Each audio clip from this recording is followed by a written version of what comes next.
Chapter 501. After an unknown amount of time, when Zhang Cheng regained consciousness again, he found himself floating in the air in the form of a soul. Not far ahead, there was a clone that looked exactly like him. Before he could react to what was going on, the clone suddenly asked, "Who are you?" "What do you mean?" Zhang Cheng frowned slightly, completely confused by this inexplicable question. "Who am I?" The clone didn't seem to care whether someone answered or not, and continued to ask the second question. Noticing the almost dull gaze in the clone's eyes, Zhang Cheng seemed to suddenly understand something. He narrowed his eyes and muttered to himself, "Psionic ability. It must be the self-doubt and self-affirmation caused by the psionic ability." He had read some books about psionic abilities, and he had also obtained various questions from Elam about the fusion of the main brain. The most important point was that after the fusion, a secondary personality would be born, which was the second personality. Under normal circumstances, this personality would not fight with the main personality for control of the body, nor would it erupt with any strong feelings of resistance. Its main function was to let the main personality continuously complete self-evolution through questioning and debate, making the power of the mind purer and purer, and finally achieve the goal of influencing energy and matter with thoughts. Of course, this didn't mean that the secondary personality that was born was not dangerous. On the contrary, in the world of the mind, its danger was beyond imagination. Especially when the main personality began to doubt and deny itself, the secondary personality would begin to replace the main personality, and when it reached a certain extent, the positions of the two sides would be reversed. In short, every master of psionic ability had to go through layers of tests, and the danger was not much less than that of mages. Although both the main personality and the secondary personality were equivalent to two sides of human nature, no one liked to be replaced by their other self. What was even more frightening was that many times the master of psionic ability would subconsciously drop all the dark side and negative emotions in their personality into the secondary personality, causing it to become more and more crazy and radical.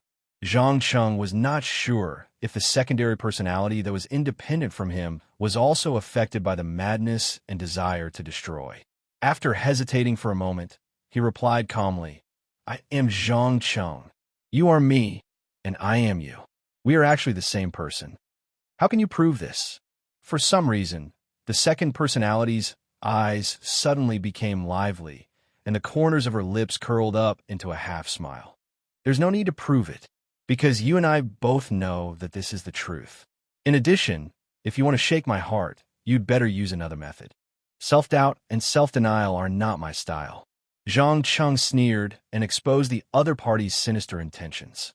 The second personality nodded indifferently. "That's right. Believe in yourself unswervingly. Even if you realize that the path you are taking is wrong, you will still continue to walk down it.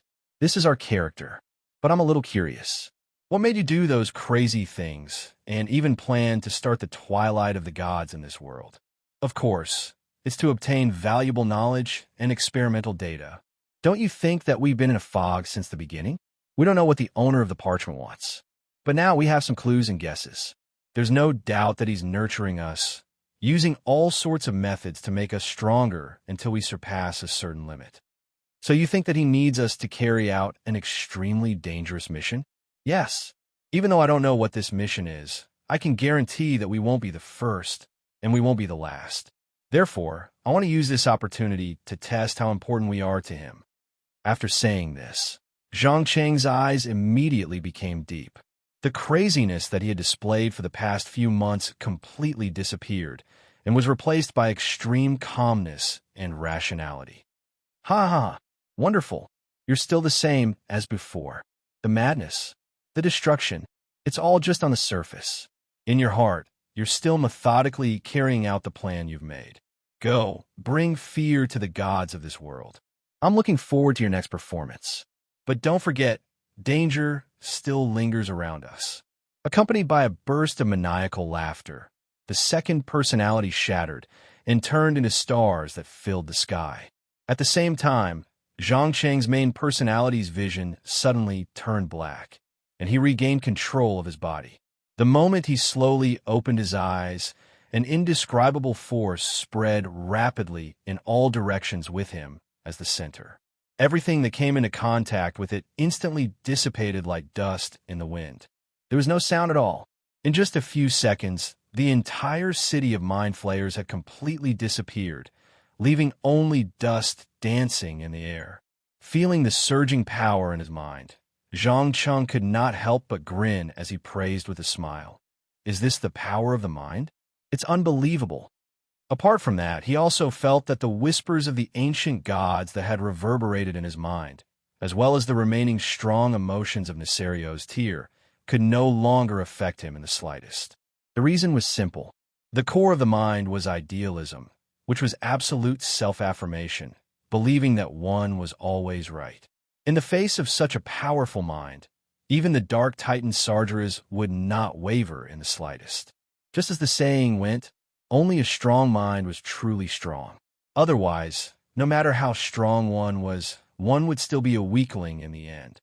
Just a little setback, or a great principle instilled by others would cause one to give up one's original intentions. Now, Zhang Cheng had made use of the unique characteristics of the broken magical crystals to devour Klaus' soul and the Mind Flayer's main brain, completely making up for the hole in his mind. In addition to the divinity, divine power, and endless magical knowledge that the hunter god had seized, it could be said that there were not many people in the entire material world who could be his match. Looking at his sinister and terrifying reflection in the pool, he finally took a deep breath, spread his wings, and soared into the air. He returned to the surface exit at the fastest speed, completely ignoring his panicked subordinates as he headed straight for Port Tantaris with the broken magical crystals sparkling above his head. That was because he could feel that the god of tyranny, Ban, and the god of courage, Tom, were engaged in an intense battle at that port. The waves emitted from the collision of the divine powers of both sides were as dazzling as a lighthouse in the dark for a divine creature like him. This time, Zhang Cheng did not only want to kill two gods at the same time, but also let the mortals in the world announce that he would continuously kill every god that appeared for a whole year. Chapter 502. Port Tantaris, one of the largest port cities in the vast lands. It was located at the Dragon Bay in the northwest of the Starfall Sea. It was a trading hub controlled by great merchants and was also a famous producer of imitation products and parchments. Generally speaking, this city did not have good or evil tendencies. As long as it could bring about prosperous trade and rich taxes, the rulers did not care about factions or races. But today, they finally paid the price for their carelessness. To be exact, in the magical land of the Pharaon continent, factions were always a major contradiction that could not be ignored. Be it individuals or cities, they had to clearly choose their own factions. Otherwise, it would easily lead to terrible disasters. For example, the god of tyranny, Ban, and the body of loyalty and courage's saint, Tom, were fighting to the death in the suburbs not far from the city walls. Needless to say, they were both trying to defeat their opponents and transform the city according to their will. For a moment, surging divine power surged in the air. Just the aftershocks caused Port Tantaris to tremble violently. Many houses and walls could not withstand the shaking and began to collapse. The casualties were uncountable. But what about the two gods? They did not have the slightest intention of stopping. Even Tom, who was said to be of the good faction, was still waving his weapon with all his might as if he did not hear the painful groans of the injured. Boom, boom, boom. Tom Saint had transformed into a lion-headed giant wearing golden armor and was fighting with a handsome black-haired man. The latter was undoubtedly the saint of the god of tyranny, Ban. Although there were many priests and fanatical believers behind them, none of them tried to help their gods. They only stood at the side and watched the battle from afar. Obviously, this was a duel between the two gods. They did not intend for outsiders to interfere from the beginning. After all, the god of tyranny, Ban, was a great divine power, which meant that he was in the top echelon of the gods. As for Tom, he was just a lesser god. There was a very obvious difference in strength between the two. Therefore, Ban had absolute confidence that he could easily take down Tom. As for Tom, his upright character determined that once he accepted the duel, he would never let a third party interfere. Therefore, the two gods could only go all out and try to kill each other as soon as possible before the gods intervened. However, while they were focused on each other, they didn't notice that there was a black dot at the horizon that was flying towards them at an extremely fast speed. In the blink of an eye, the black dot turned into a massive dragon. Before the two combatants could react, terrifying magical energy descended from the sky. In just a short moment, the divine shield on Ban and Tom was exhausted in the constant squeezing and tearing. Ha ha ha! Stupid god! Go to hell! Zhang Cheng laughed maniacally as he dove down. He opened his mouth full of sharp teeth and spat out a scorching dragon breath that was a mix of magical energy and divine power. Ah, damn reptile! What have you done?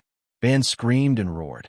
The strange flames were like maggots that could not be extinguished no matter how hard Ban slapped them. Instead, they used themselves as nourishment and continued to devour the remaining bodies and divine power. In contrast, Tom, the body of loyalty and courage, was much more unyielding. He didn't make a single sound from the beginning to the end. He only frowned and stared at the intruder with vigilance. What am I doing? Of course, I'm activating the twilight of the gods. I'm going to kill all of you. I'll let you high and mighty gods taste fear, pain, and despair. Zhang Cheng declared without restraint. His voice was so loud that it could be heard clearly from a few kilometers away. For a moment, whether it was the two gods or the ordinary citizens of Port Tantaris, they all fell into a daze. It was as if they couldn't believe what they had heard. Madness? Arrogance? No one knew what words to use to describe this black dragon that had descended from the sky. After a full minute, Tom seemed to recall something and quickly probed. It's you, the Dragon of Chaos. Ingro Casmarazillion? You killed 7 gods some time ago, including the god of cruel officials, Gagos. You also seriously injured the goddess of winter, Oler. That's right.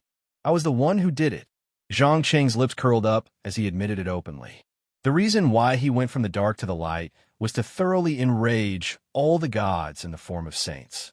On one hand, he wanted to test the combat power of this body to the greatest extent. On the other hand, he wanted to see if the owner of the parchment scroll would be willing to help him when he was in a desperate situation. Why? Why did you do this? Ban realized that the black dragon in front of him was the god slayer that had been circulating among the gods recently. He immediately became vigilant. Although he was arrogant and conceited, he was not stupid at all. To be able to successfully kill 7 gods in one go, even if they were the weakest ones, meant that he had terrifying strength. Especially now that all the gods were imprisoned in the bodies of mortals, they were in their weakest state. Once they were seriously injured, their enemies would quickly come knocking on their door. Hee. Of course, it's to create a clean world. A world without the pollution of the gods. You so-called gods are like plagues and viruses, constantly spreading all kinds of extremely dangerous ideas, trying to use mortals as pawns to serve your ambitions and desires. If you disappear completely, at least half of the conflicts between mortals will be eliminated. What I want to do is to kill all the gods. Zhang Cheng imitated the tone of the villains in the movies and TV series. He mercilessly belittled the gods and even classified them as the root of wars and disasters. In fact, he knew very well that all this had nothing to do with the gods. It was completely the nature of human beings. Even if there were no gods, people would use other excuses to start wars, plunder, and enslave their own kind. Unfortunately, the ordinary people in the Pharaon continent obviously did not realize this. On the contrary, they lived in a world full of different gods since birth. Many wars were the extension of the conflicts between the gods. Hundreds of thousands, or even millions of intelligent lives died directly and indirectly for the gods every year. Perhaps no one would have realized the harm of the gods before Zhang Cheng said these words. But now, more than 50% of the residents in Port Tantaris had heard these words. In addition, the battle between Ban and Tom had caused great harm to the ordinary people. In just a few minutes, a towering resentment shrouded the sky above the city. Hatred, undisguised hatred for the gods. Chapter 503. Hearing the roars and screams coming from the temple in the city, Zhang Cheng's eyes were filled with undisguised pride. He smiled at the two gods. Look, this is a mortal, a lowly and insignificant mortal. Even though they are ignorant and easily deceived by all kinds of words, they can explode with unimaginable power at the crucial moment. They can even decide the life and death of a god to a certain extent. Furthermore, I've also discovered that you self-proclaimed gods don't have as much control over this world as you think. Many times, a few words or a little scheme can change people's attitudes towards gods. After all, it's always easier to destroy than to create, isn't it? Worm, do you know what you're doing? You're declaring war on the gods. Ban questioned loudly with a vicious expression. Of course.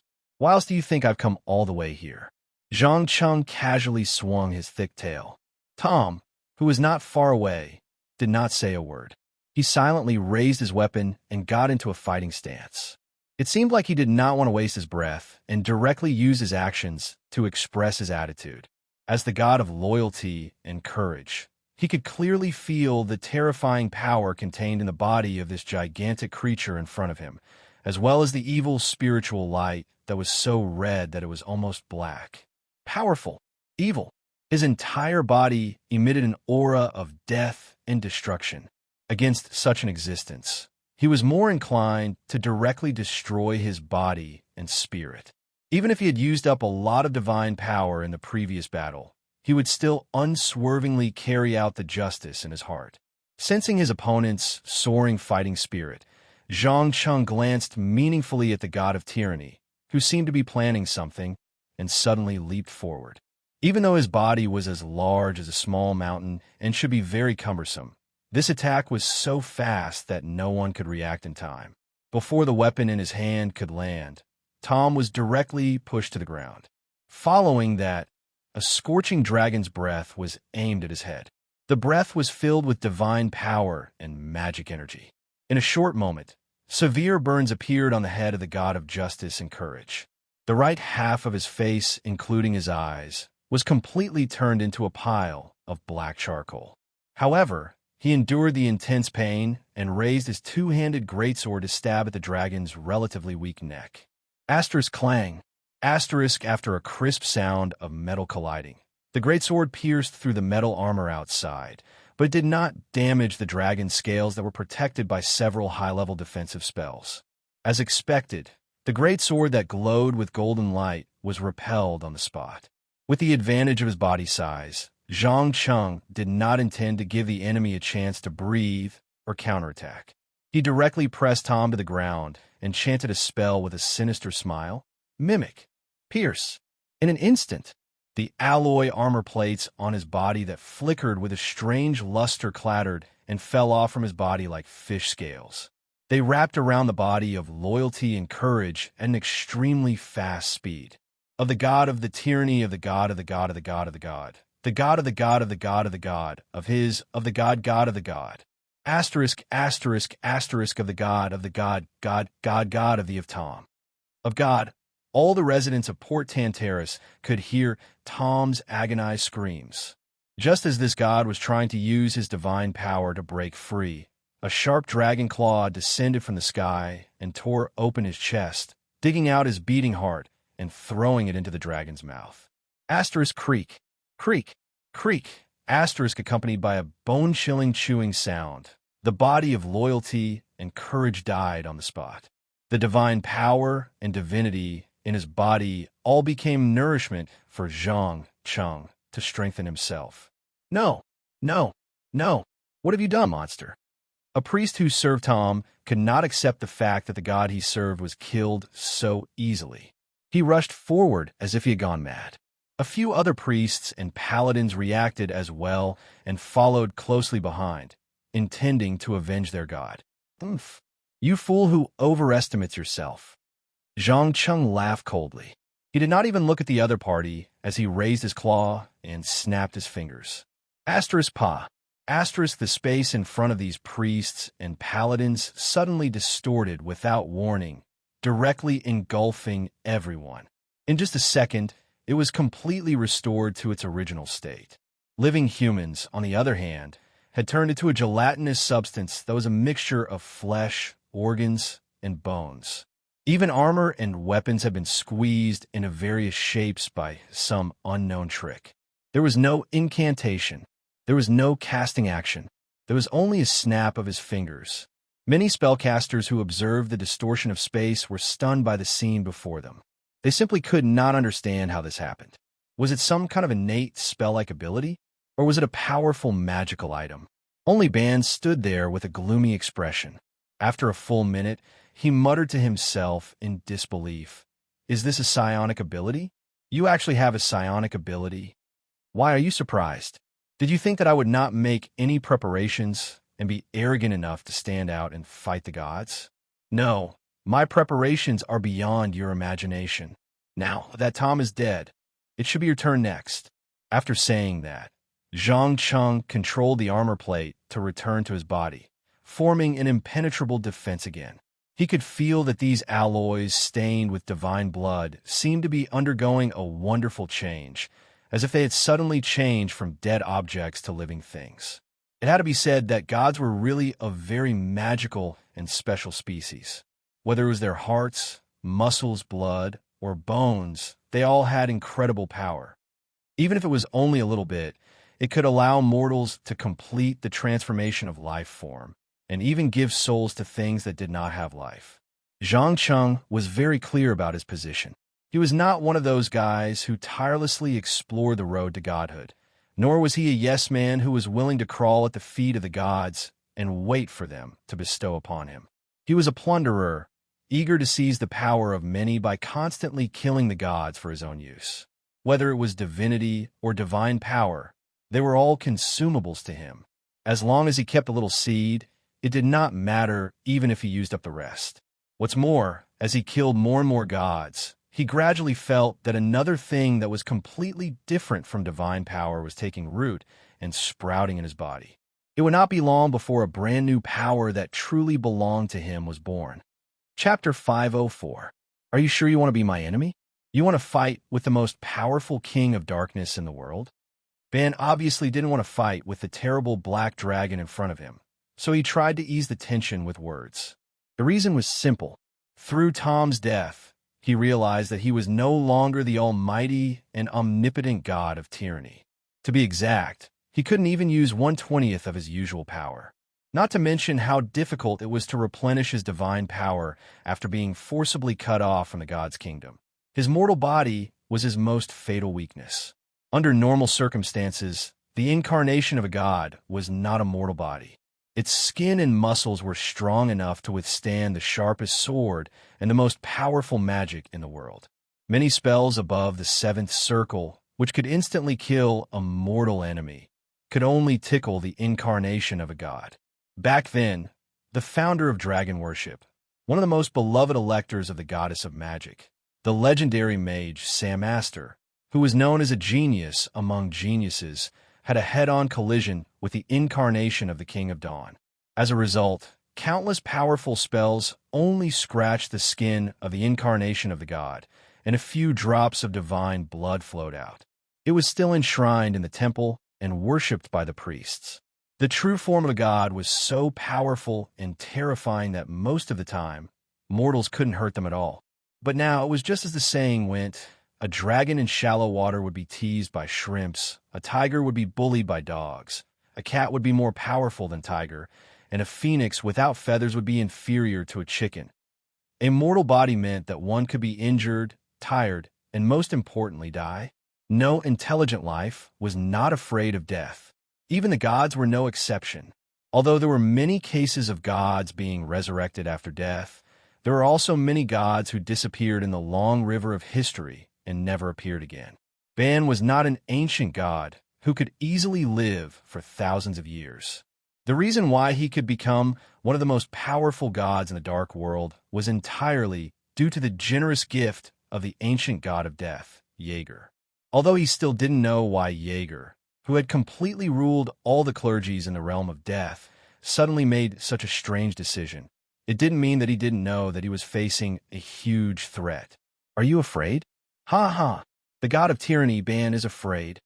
Zhang Cheng couldn't help but laugh wildly, as if he had discovered a new continent. At this moment, he finally understood why the time of troubles was also known as the War of the Gods, or the Avatar Crisis. The root cause was that the gods had lost most of their power and life-saving means. It was like a warrior who had been stripped naked and walked barehanded in a primeval forest filled with monsters. The slightest carelessness could lead to death. The saint form was simply too weak. It was so weak that no matter how strong one's divine power was, one could still be killed by a mortal with a sharp weapon. Of course, most mortals wouldn't be like Zhang Cheng, who hunted the gods like crazy and didn't fear that the gods would seek revenge in the future. Obviously, this laughter was very harsh to Ban. He gnashed his teeth and asked in a stern voice, "What do you want?" "It's simple. I'm not here to negotiate." He wasn't here to show off his eloquence. "I only have one goal, to kill you." As the last word escaped his mouth, Zhang Cheng's whole body burst out with dark green, evil fire, and he once again pounced on his opponent. Since the magic net in the Pharaon continent was not very stable at the moment, he didn't intend to risk using too many spells in the battle.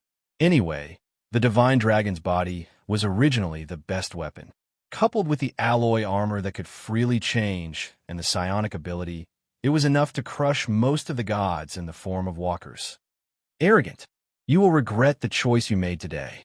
Ban cursed angrily as he raised his jeweled iron gloves and tried to use what little strength he had left to activate extraordinary divine power. Unfortunately, before it could take effect, the chaotic and fatal dragon's breath completely disrupted everything. Ever since he studied the dark flame used by Nefarian, the Black Dragon King, and his men in the world of Azeroth, Zhang Cheng had been trying to add various magic energy of different attributes to his breath. Recently, he had even added the divine power that he had recently obtained.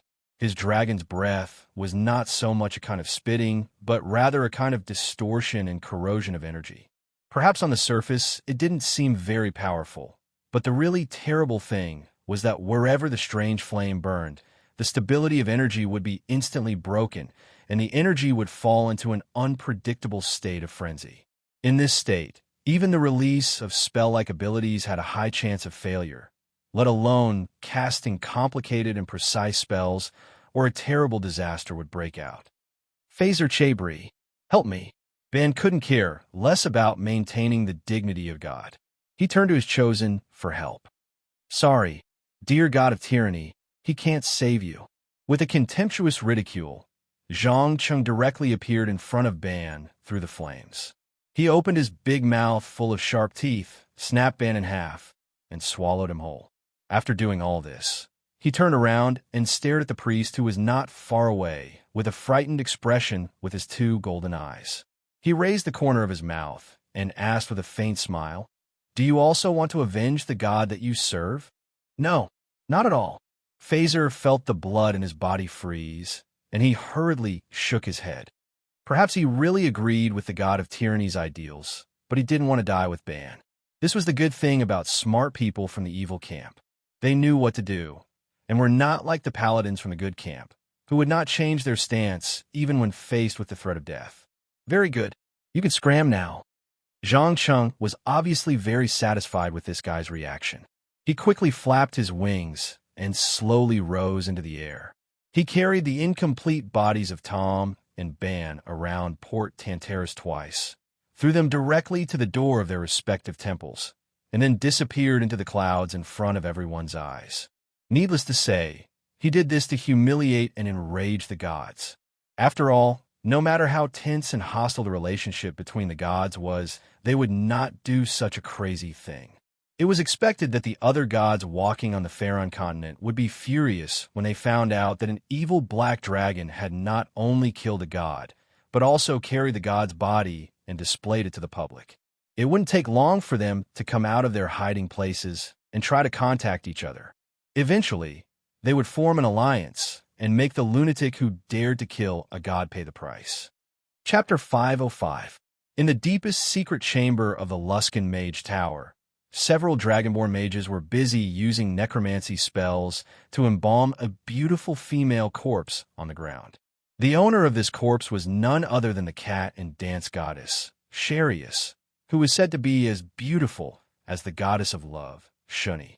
Needless to say, this goddess, who was keen on enjoying life, had unfortunately met Zhang Cheng, who had no compassion for the fairer sex. As a result, she was killed on the spot, and her corpse was brought back to be used to make demigods, not mummies. In fact, due to Zhang Cheng's recent unbridled hunting, many gods who had yet to realize what had happened were killed, including the cat and dance goddess, Sharius, who was still being made. There were now 6 of them. Although these undead wrapped in bandages were far from being comparable to the real gods in terms of strength, the remnant divinity in their bodies and the forbidden magic rituals used in the production process caused them to have unimaginable physical and magical resistance and spell-like abilities. In addition, Zhang Cheng had personally designed and made the rune weapon replacement system, which was enough to pose a fatal threat to the saints. After all, since he had decided to become enemies with the gods, he naturally had to make the corresponding preparations. At least, he had to ensure that he would have a chance to escape, even if the owner of the parchment scroll did not intervene. As for directly killing all the gods in the Pharaon continent, he did not have this option at all. Not to mention whether the god of gods, AIO, would intervene. Just the combination of so many gods was an unstoppable force. Although killing a god was as simple as slaughtering livestock, Zhang Cheng knew very well that the reason he was able to achieve such a terrifying result was that he had been too used to being arrogant in the past and had not realized how fragile the form of a saint was. But now, since the god of tyranny, Ban, and the god of courage, Tom, who was loyal to the god of courage, were both killed, some of the gods began to call their friends and gather in 2s and 3s. In particular, the god of justice, Tyre, and the god of suffering, Ermit, were actively contacting their allies in the good camp and seemed to be planning to avenge Tom. Just as many scholars like to mention when recording history, the horn of war had sounded, and the war between good and evil was about to begin. However, as the madman who started this war, Zhang Cheng did not care about what was happening in the outside world, nor did he care about the armies and gods that were constantly gathering in Deepwater City. Instead, he put all his energy into studying the magical knowledge left behind by the great arcanists of Netheril.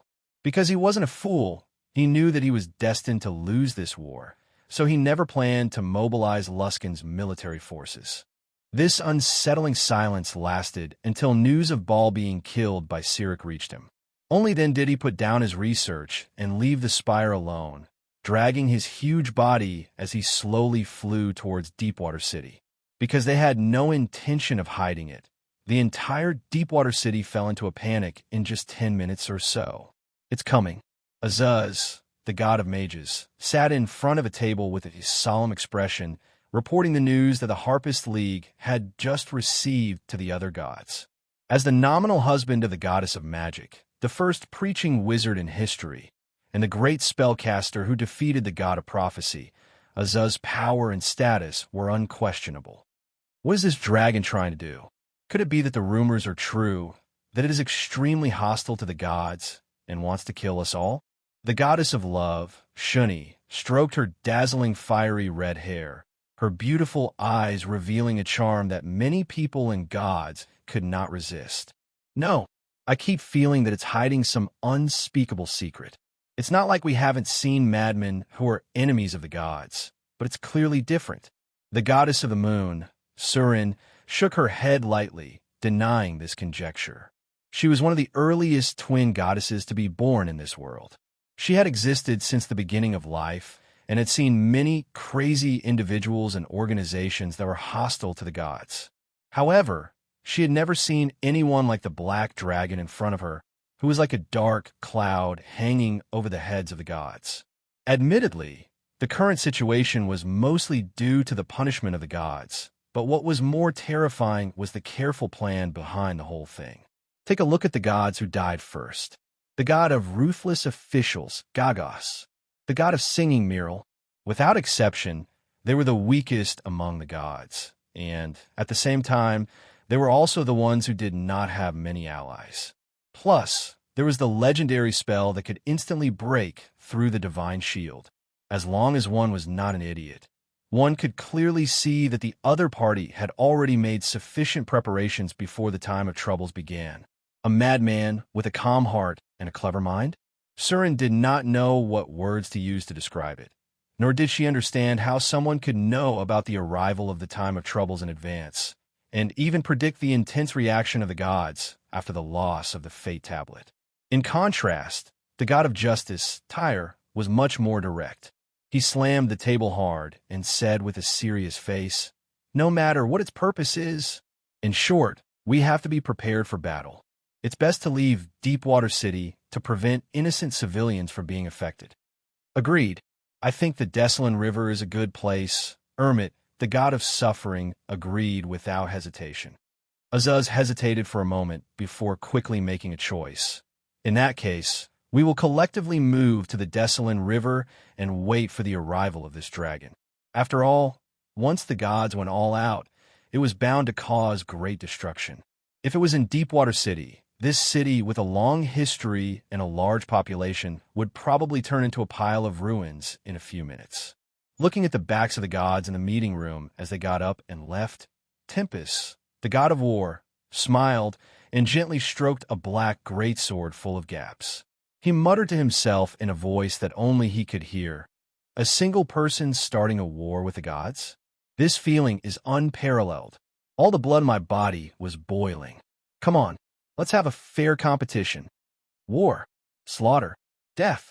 For an ancient god who ruled over the war and battles of the entire world, nothing could make him more excited than the current state. So what if a few gods died? So what if he wanted to kill all the gods? War was chaotic, disorderly, and full of surprises. No one knew what would happen in the next second. Especially the wonderful feeling of brushing past death. It was definitely a true warrior's favorite.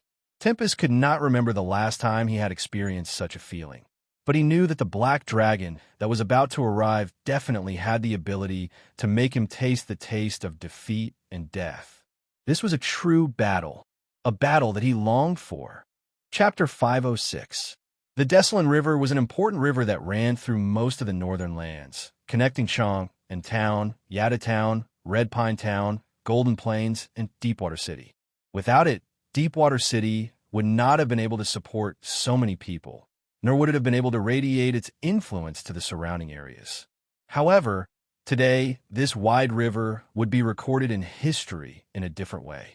More than 10 gods had gathered here, patiently waiting for the arrival of their opponent. Of course, there were also curious onlookers. If they had not seen it with their own eyes, they would not have believed that a mere dragon would cause the gods to go to such lengths, to the point of losing face and joining forces to attack it. Just as many people could not help but mutter softly, a black dot appeared on the horizon. It did not take long for this black dot to rapidly expand, finally appearing in front of everyone. Huge, ferocious. The shining armor shone with a dazzling golden light, as if there was something strange flowing within it. When Zhang Cheng flapped his huge wings and slowly landed, the entire riverbank was silent. Everyone seemed to have been hit by a group silence and group immobilization. There were also a few timid ones who fainted from the dragon's aura that was unconsciously emitted, their eyes rolling back as they lost consciousness. Heavy and oppressive, his mere appearance made the mortals feel extremely uncomfortable. Many even lost control of their bowels on the spot. There was no doubt that this was far beyond the strength of a dragon. Many experienced adventurers revealed nervous and respectful expressions.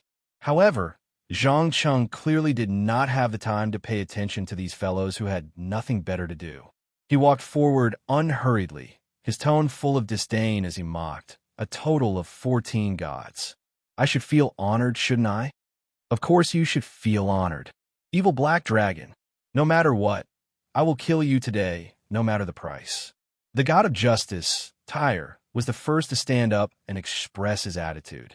It could be seen that although he was filled with grief and anger over Tom's death, he did not lose his rationality.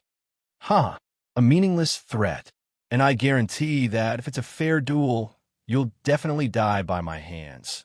Just like the god of loyalty and courage, Zhang Cheng retorted without backing down, at the same time turning his gaze to Tampa, who was constantly releasing his fighting spirit. The king of war could no longer suppress his lonely warrior's heart.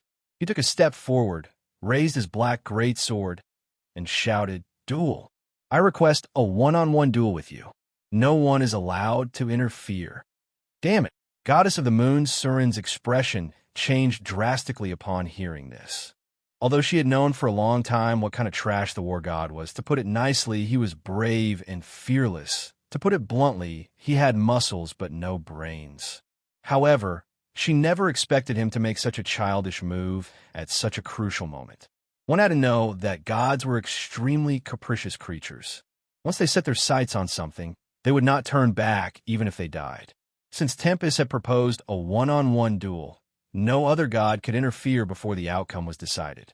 Otherwise, they would become the war god's mortal enemy. In fact, it wasn't just Serene. The other gods also had ugly expressions. After all, in the original plan, the war god was one of the main fighting forces. Almost every god knew how terrifying his chipped black greatsword was. Oh, a duel! Zhang Cheng's golden eyes revealed a hint of playfulness. He had originally planned for an all-out battle, but who would have thought that the war god, with his unique brain circuit, would voluntarily give up on the advantage of numbers? Could it be that the way gods thought was different from normal people? Yes, only you and me. No restrictions. Until one side dies. Don't worry, if anyone dares to interfere, I'll personally kill them. Having said that, Tempos swept an aggressive glance at the gods behind him, the warning in his eyes self-evident. Ha ha, good, I agree. Who would have thought that not all gods are trash? At least you have the courage to fight fairly. Since that's the case, let's begin. After a deafening burst of laughter, Zhang Cheng began to loudly chant an incantation. In the blink of an eye, ancient draconic language reverberated in the air. Kill! Tampa had rich battle experience, so how could he give his opponent a chance to cast a spell? He immediately rushed forward with a roar, raised his black greatsword, and viciously slashed down. But the moment the sword was about to collide with the armor, the black dragon's body suddenly disappeared. An illusion? The war god quickly realized that his eyes had been deceived and began to look around for traces of the enemy. After all, the saint form was a mortal body, so he couldn't directly see through illusionary magic like an incarnation. Found you. As expected of an experienced warrior, Tempest quickly found Zhang Cheng's hiding place following the sound. He raised his weapon and stabbed at the dragon's heart. But this time, Zhang Cheng didn't run away. He raised his right front claw, which was wrapped in armor plates, and grabbed the black greatsword. Then, he threw a black sphere at Zhang Cheng. The next second, bang, the sphere, only the size of an adult's palm, suddenly shattered, releasing a black, unknown substance. Before the gods could react, this black substance rapidly expanded without warning, at the same time creating a huge suction force that sucked Tampa's left arm in. Even though he desperately released his divine power, trying to break free. Unfortunately, this strange power came and went as quickly as it came. When the black, unknown substance completely disappeared, the brave and fearless war god was left with half a bloody left arm. As for the other half, it had naturally been severed off. What did you do just now? Feeling the intense pain coming from his broken arm, Tampa raised his head and questioned with his eyes wide open. It's simple. I used magic to create a black hole that lasts for a very short time. It might not be enough to deal with a true god's incarnation, but it's enough to deal with a god in the saint form. As for what a black hole is, I think you can ask the god of mages, Azuz, about it later, provided that you can survive from my hands. Zhang Cheng deliberately pretended to be indifferent as he explained. Chapter 507. Magic? As a powerful giant dragon, you actually chose to use magic as a weapon in battle instead of your sharp teeth and claws? Tampa's eyes were filled with unconcealed surprise. Evidently, he did not mind losing an arm. Instead, he was interested in Zhang Cheng's strange battle style. After all, giant dragons had always been the symbol of power in the Faron continent. Even dragon wizards and warlocks with high spellcasting levels would not easily give up their advantage in size. Once they found an opportunity, they would definitely pounce and bite their opponent or spit out a fatal dragon's breath. What's the difference? Claws and teeth are weapons. Magic is also a weapon. Also, don't tell me you're so naive to think that I'd choose to fight the most experienced god in the world. I'm sorry, I'm not that stupid. Zhang Cheng let go of the chipped black greatsword with a faint smile and took a few steps back to maintain a safe distance. As the saying went, it was important to know one's own limits. He was not the kind of idiot who would get carried away and think that he was invincible after gaining some power. He was very clear about his own weakness, which was close combat. Although his giant dragon body made up for this weakness to a certain extent and even gave his opponent great pressure, it also depended on who his opponent was. Take Tampa, the god of war before him, as an example. Not only would he not be able to gain an advantage in close combat, he might even be at a disadvantage.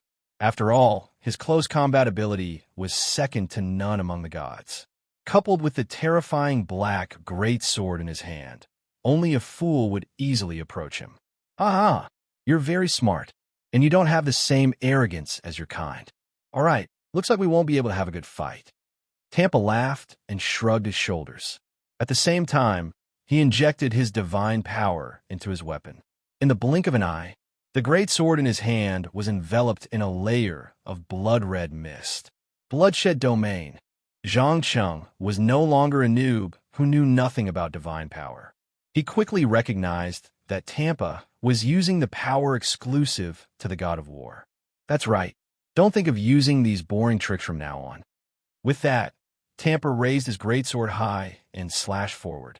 The next second, boom, accompanied by a deafening boom, the entire ground cracked under this attack. A 40-meter-long and 2-meter-deep ravine was formed, fully displaying the terrifying destructive power of a deity. As for Zhang Cheng, who had been hit head-on, the armor plate on his right wing had been completely shattered. Although it was slowly repairing itself with the help of the runes, it would take a while for it to fully recover. At the same time, many of the scales under the armor plate were severely shattered, revealing the bloody muscles and bones underneath.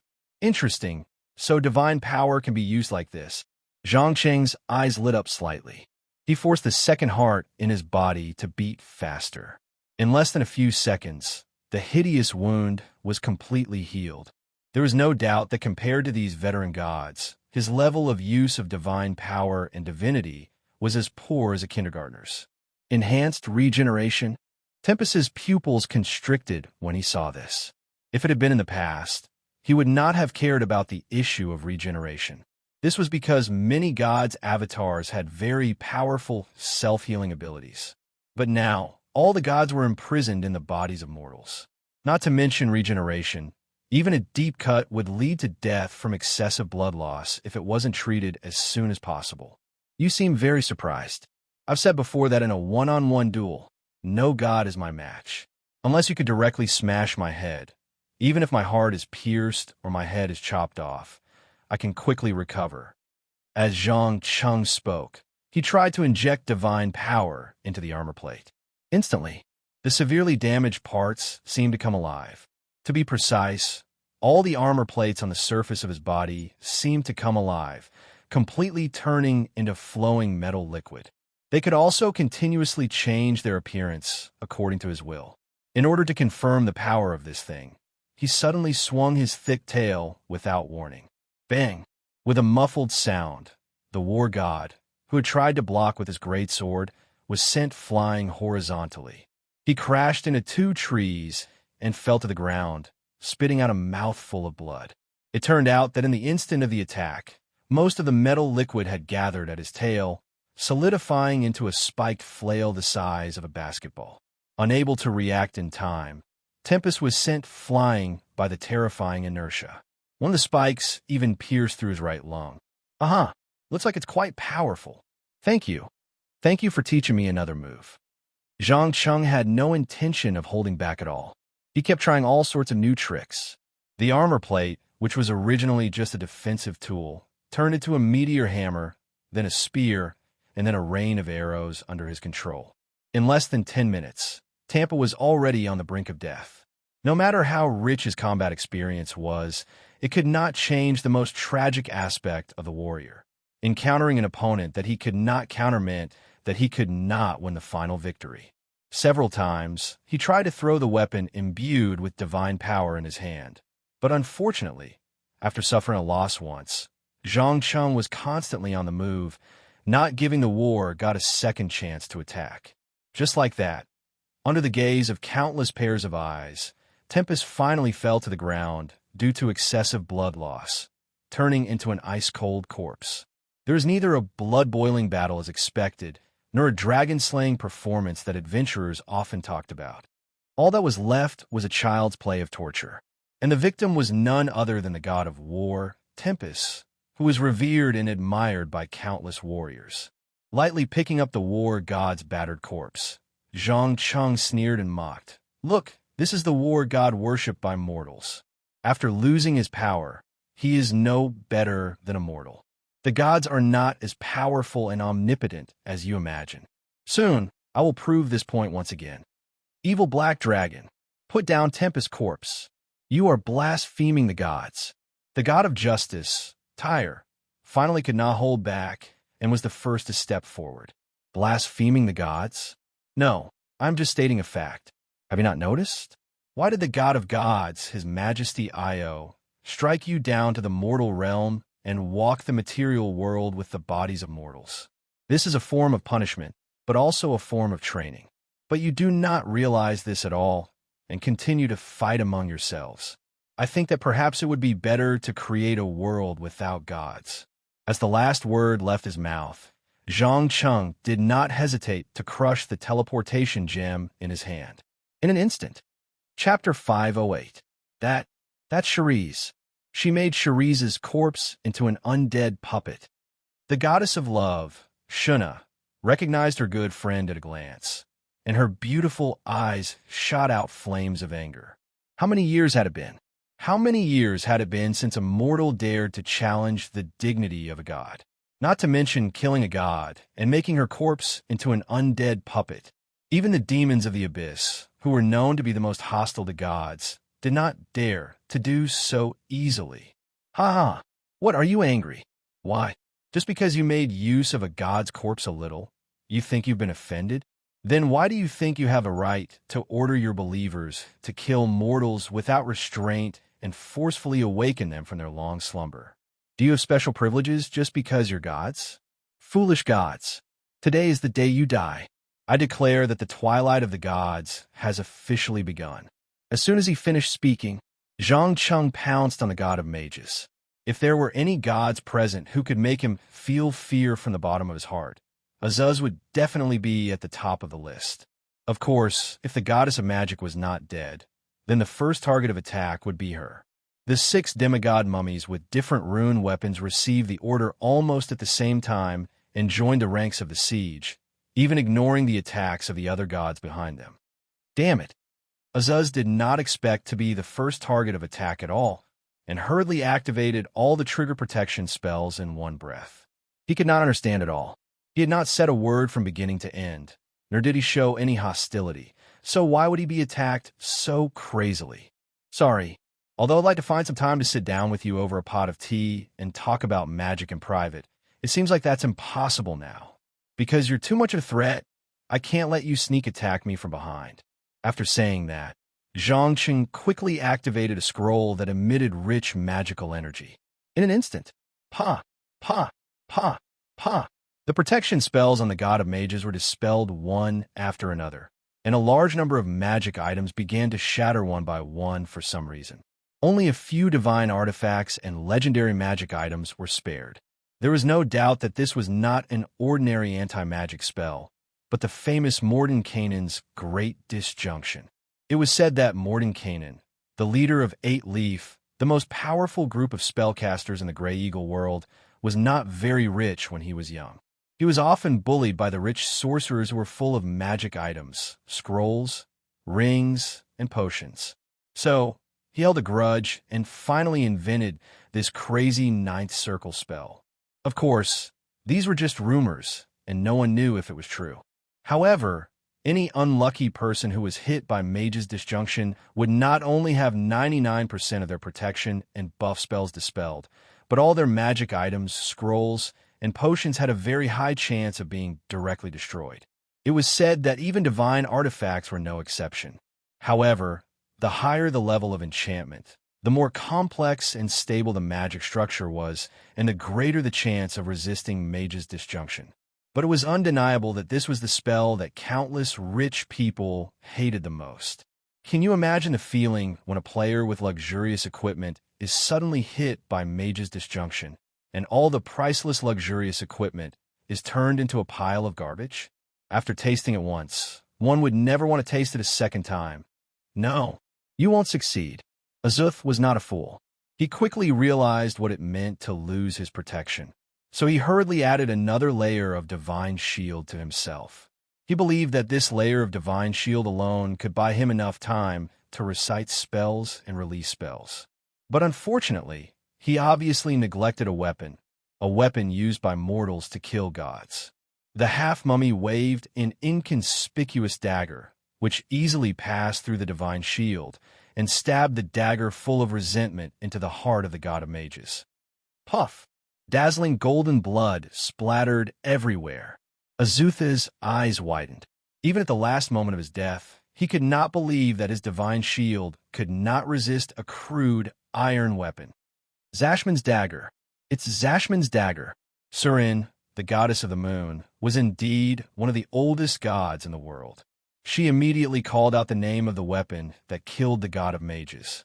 Shouldn't this thing be in Ban's hands? Tyre, the god of justice, suddenly looked terrible. It cannot be helped.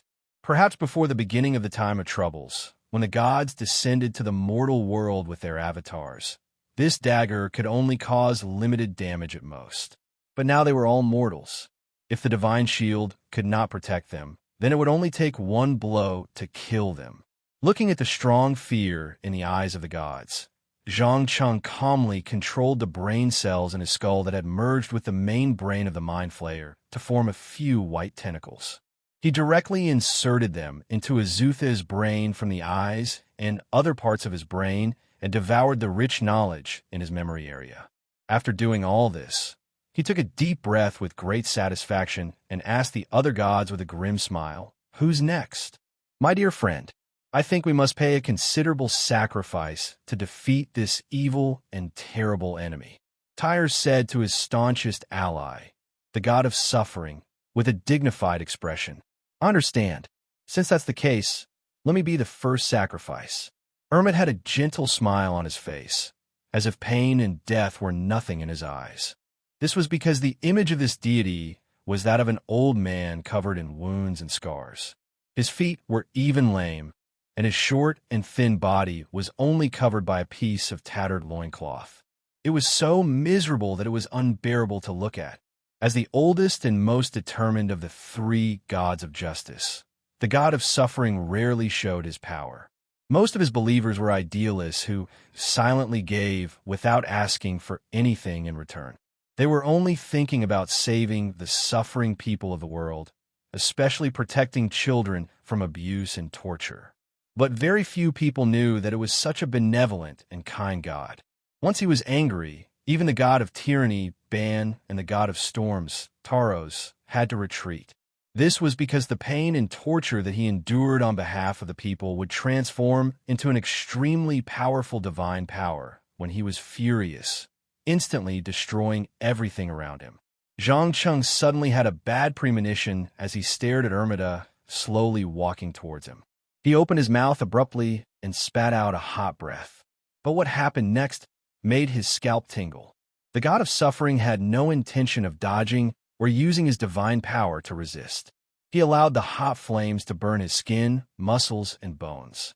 Even after losing his legs and hands, he still moved forward with difficulty. Chapter 509. Evil Black Dragon. Have you ever felt pain? Ermat dragged his broken body and raised his head to ask. Pain. Zhang Cheng narrowed his eyes and looked at him vigilantly. He could feel that there was a terrifying power growing in the body of this almost crippled god. However, the god of suffering did not care and nodded. Yes. Do you know how many people in the world are suffering and torment every day? Do you know how strong a will is needed to ensure that one's mind does not break down by transferring these sufferings to oneself? What do you mean? It's simple. Next, you will bear the suffering of the entire world. As the last word left his mouth, a surge of divine power burst out of Ermita's body. Zhang Cheng could not react in time and was enveloped on the spot. In just a few seconds, he fell to the ground and screamed in pain. Ah, damn it! What did you do to me? Although there was not a single wound on his body, his nerves sent an indescribable pain signal to the center of his brain. It felt like he was being cut into pieces. Every inch of his bones had been broken, and his muscles were twitching uncontrollably. It's nothing. I just transferred the sufferings that I've been enduring to you. Ermat used his leg that was almost burned to ashes to support his body and slowly stood up. Although it looked like he could be blown away by a gust of wind at any time, no one doubted his inner strength. You think this little pain can defeat me? Zhang Cheng quickly used the power of his mind to cut off his brain's perception of pain. He was not a psychopathic lunatic like the god of suffering, and he did not intend to use terrible pain to train his will. Ermat smiled faintly and shook his head. No, I just want you to understand that the meaning of God is not as shallow as you think. I admit that there are some gods who are a bit outrageous. Not only do they forget their duties, they even try to rule over life. However, there are more gods who still diligently perform their duties. Can you imagine what the world would be like without all the gods? I guarantee that it would only become more chaotic, not more beautiful. You want to persuade me? Zhang Cheng slightly raised the corner of his mouth and showed a playful expression. No, I just want you to understand that you are wrong before you die. All right, it's time to completely bind you and end this calamity. As soon as he finished speaking, Ermat suddenly opened his arms as if he wanted to hug something. Then his body began to gradually turn into endless light and completely enveloped the huge dragon's body. Seeing this scene, the god of justice Tyre could not help but shed a few drops of tears. He suddenly pulled out his sword and shouted, "Our friend, the respected god of suffering, has given his life. Now that the enemy is unable to move or use any spells, let us kill this blasphemous dragon together. Out of the way. I want revenge for Sharius."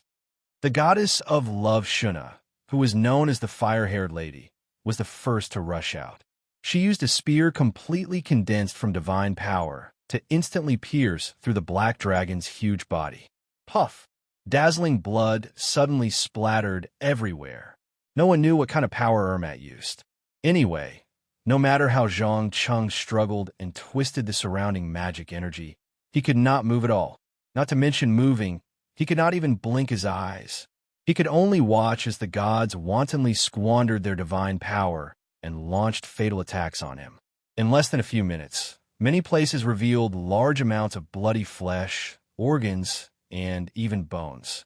There was no doubt that if this continued, even with his powerful regenerative ability, it wouldn't be long before he died. The 6 demigod mummies were also purified by Tyre's terrifying positive energy, turning into a pile of useless bandages and dust. Death. He had never been so close to Zhang Cheng. Just as he was about to abandon this body and escape, the owner of the parchment finally could not hold back and released a dazzling golden light. Instantly, the light screen that was firmly trapping him suddenly disappeared. Then, a terrifying crack that was dozens of meters long appeared out of thin air and sucked the huge black dragon's body in. Darkness. Endless darkness. There was no light, no sound, no smell, and no sense of touch. Zhang Cheng felt as if he was in an endless void.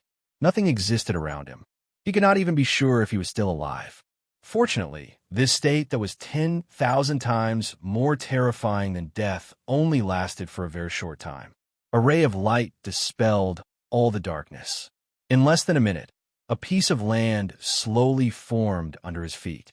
His surroundings were no longer filled with endless darkness. Instead, mirage-like illusions appeared one after another. However, these illusions looked somewhat familiar. They were the countless magical worlds he had seen in front of the Void Tower. Before Zhang Cheng could react to what was going on, an extremely beautiful woman walked out of the dazzling light. She was completely naked at the foot of the mountain, showing off her perfect body to her heart's content. However, for some reason, not only did she not give off a frivolous or lustful feeling, but she made people feel close to her from the bottom of their hearts. That feeling was like a child to his mother. Hee, haven't you always wanted to see me? Now that I've shown myself, why aren't you saying anything? The woman stretched out her hand and gently stroked the wounds on the dragon's body that had not yet healed, teasing him with a smile. Every wound that she touched healed completely in 2 or 3 seconds, not leaving a single scar. Powerful, mysterious, beautiful, elegant, and that inexplicable sense of intimacy. Zhang Qing did not know how to describe his feelings at the moment. After a few minutes, he carefully opened his mouth and probed. You're the owner of the parchment? That's right, my child.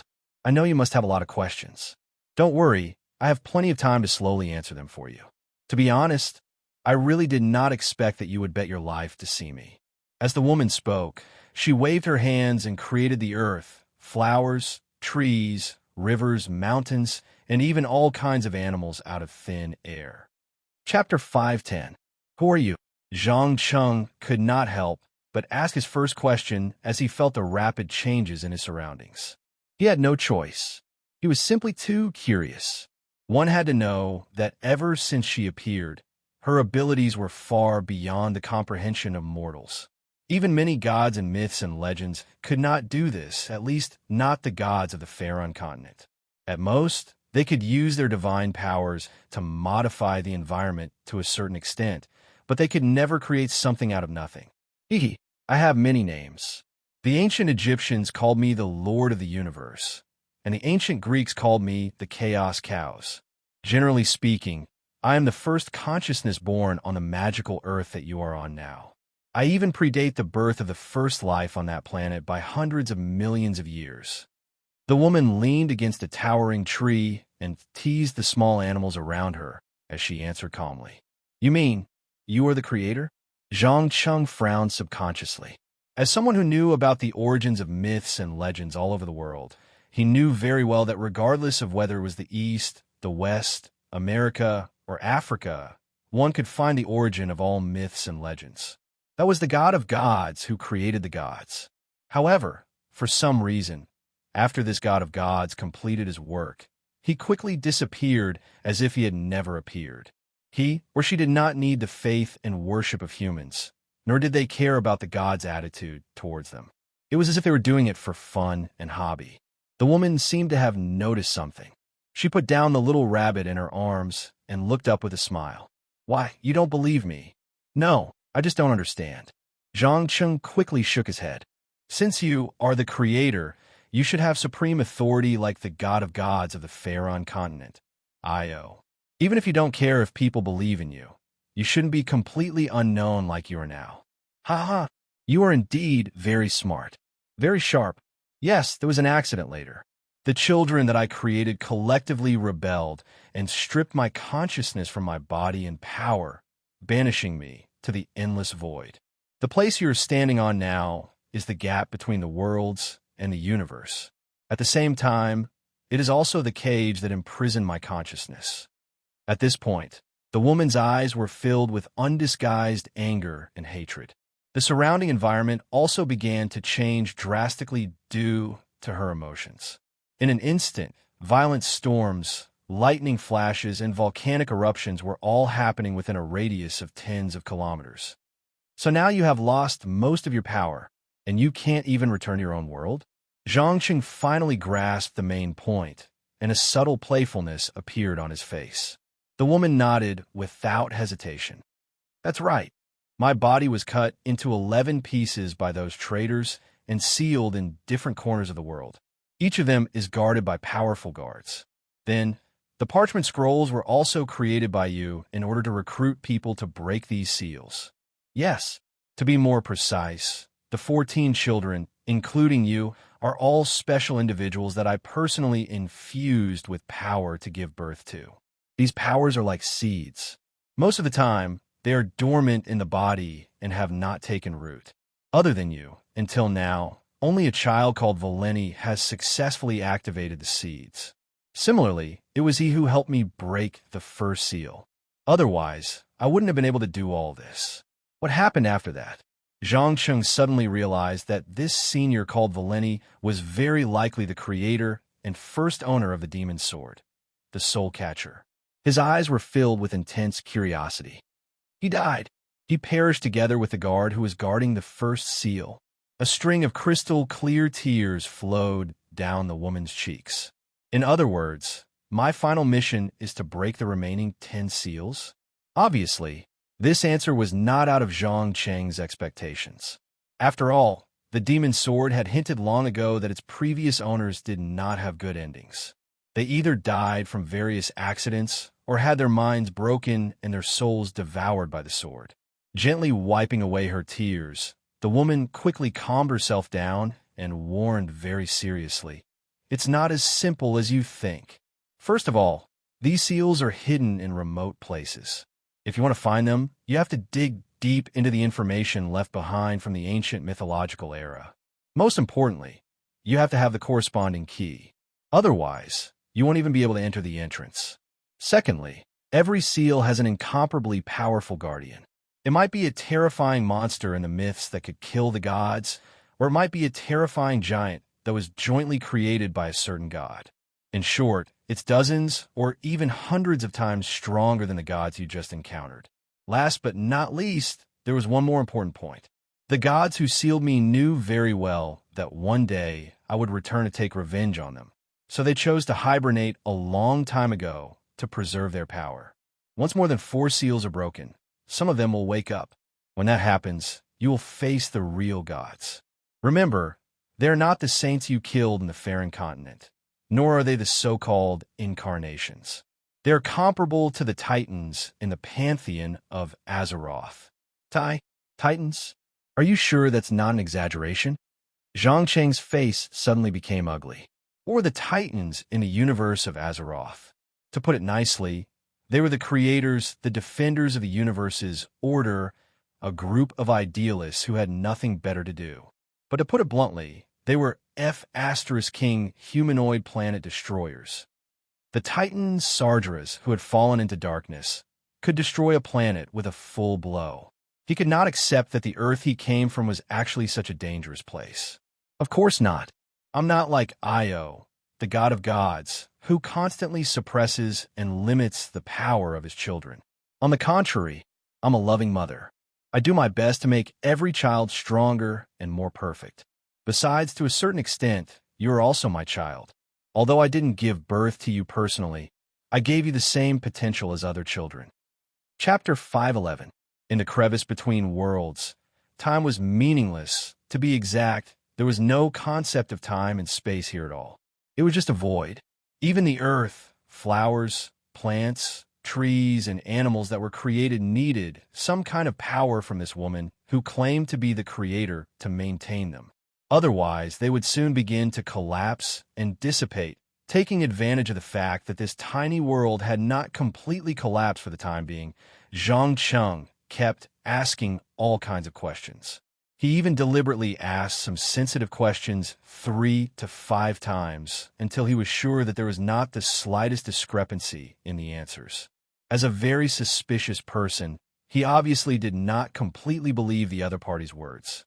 At least, he was not stupid enough to believe that as long as he unlocked 10 seals, he would be able to obtain supreme authority. The woman who claimed to be the creator obviously understood this, but she was not unhappy at all. No matter how many times the same question was asked, she would patiently give the answer with a smile on her face. She even explained some of the secrets of traveling between worlds. It was easy to say. The crevice between worlds was actually not completely isolated from the rest of the world. Every once in a while, there would be a world crevice that would connect with it for a short period of time. Of course, This small crevice was far from enough to allow a powerful individual like the Creator to enter and exit, even if she was just a consciousness without a physical body. And the parchment scroll was essentially equivalent to a positioning coordinate. Once the crevice was connected, she could use the power that she had accumulated on a daily basis to transmit the bearer of the parchment scroll to the corresponding world, and then use some loopholes to allow her children to quickly gain power. It had to be said that this was very dangerous. The previous bearers of the parchment scroll had died in those dangerous worlds. In addition, Zhang Cheng also learned that heaven and hell were actually not like what was recorded in the parliament, where the location of the magical earth was accidentally discovered. On the contrary, they were lured by the Creator in front of him and attacked the prehistoric civilization established by the gods of the mythological era. Many gods died in that fierce war, but a small number of gods discovered the conspiracy of their exiled mother and decisively chose to disappear without a trace, finding a secluded place to fall into a deep sleep to ensure that when the next war came, they would have enough strength to fight back. In general, everything that happened on the magical earth was basically a family drama. The powerful Creator Mother diligently transformed the world and created her most beloved children, gods, allowing them to assist her in her next task. Unfortunately, some of these children were too powerful. During their rebellious period, for some unknown reason, they joined forces to attack their mother and seal her away. Now, this angry mother was using the parchment scroll to choose targets in various worlds to bestow power seeds upon. She was trying to break the seal and return to her original world, completely killing all the traitorous children who had betrayed her.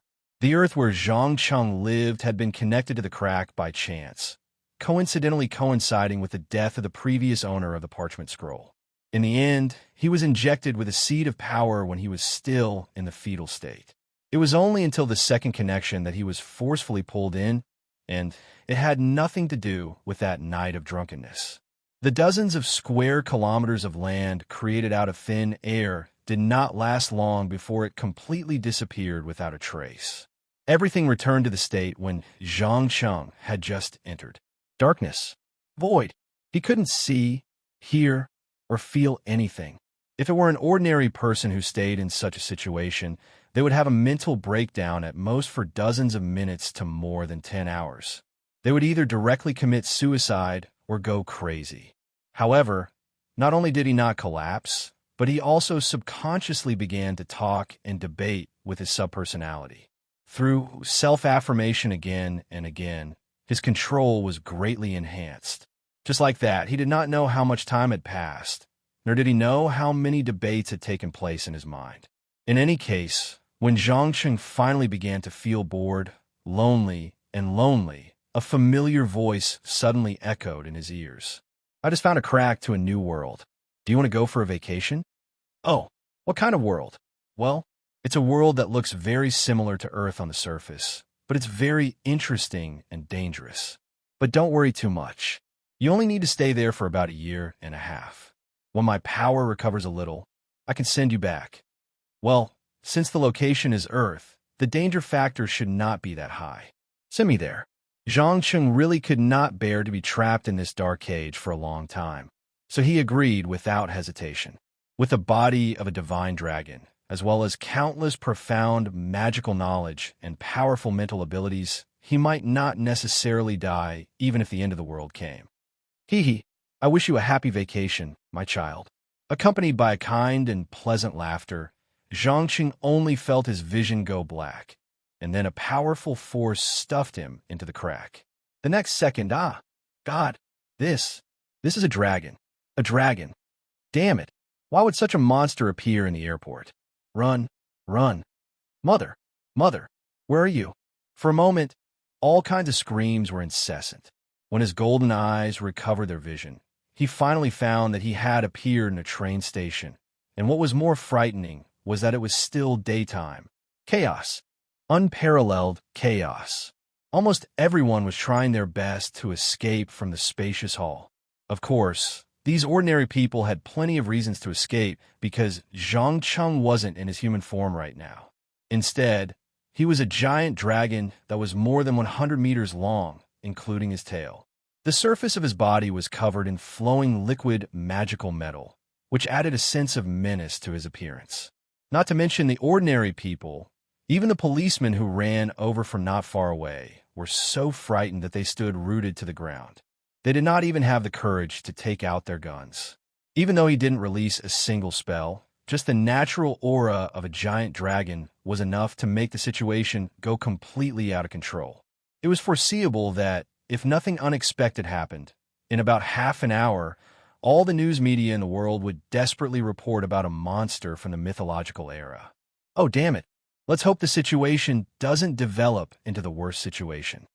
The corner of Zhang Cheng's mouth twitched slightly, and his face was full of helplessness. After all, he was here to relax for a vacation, not to play hide-and-seek with the government and the military. Chapter 512. Sob, sob, sob. Mom, where are you?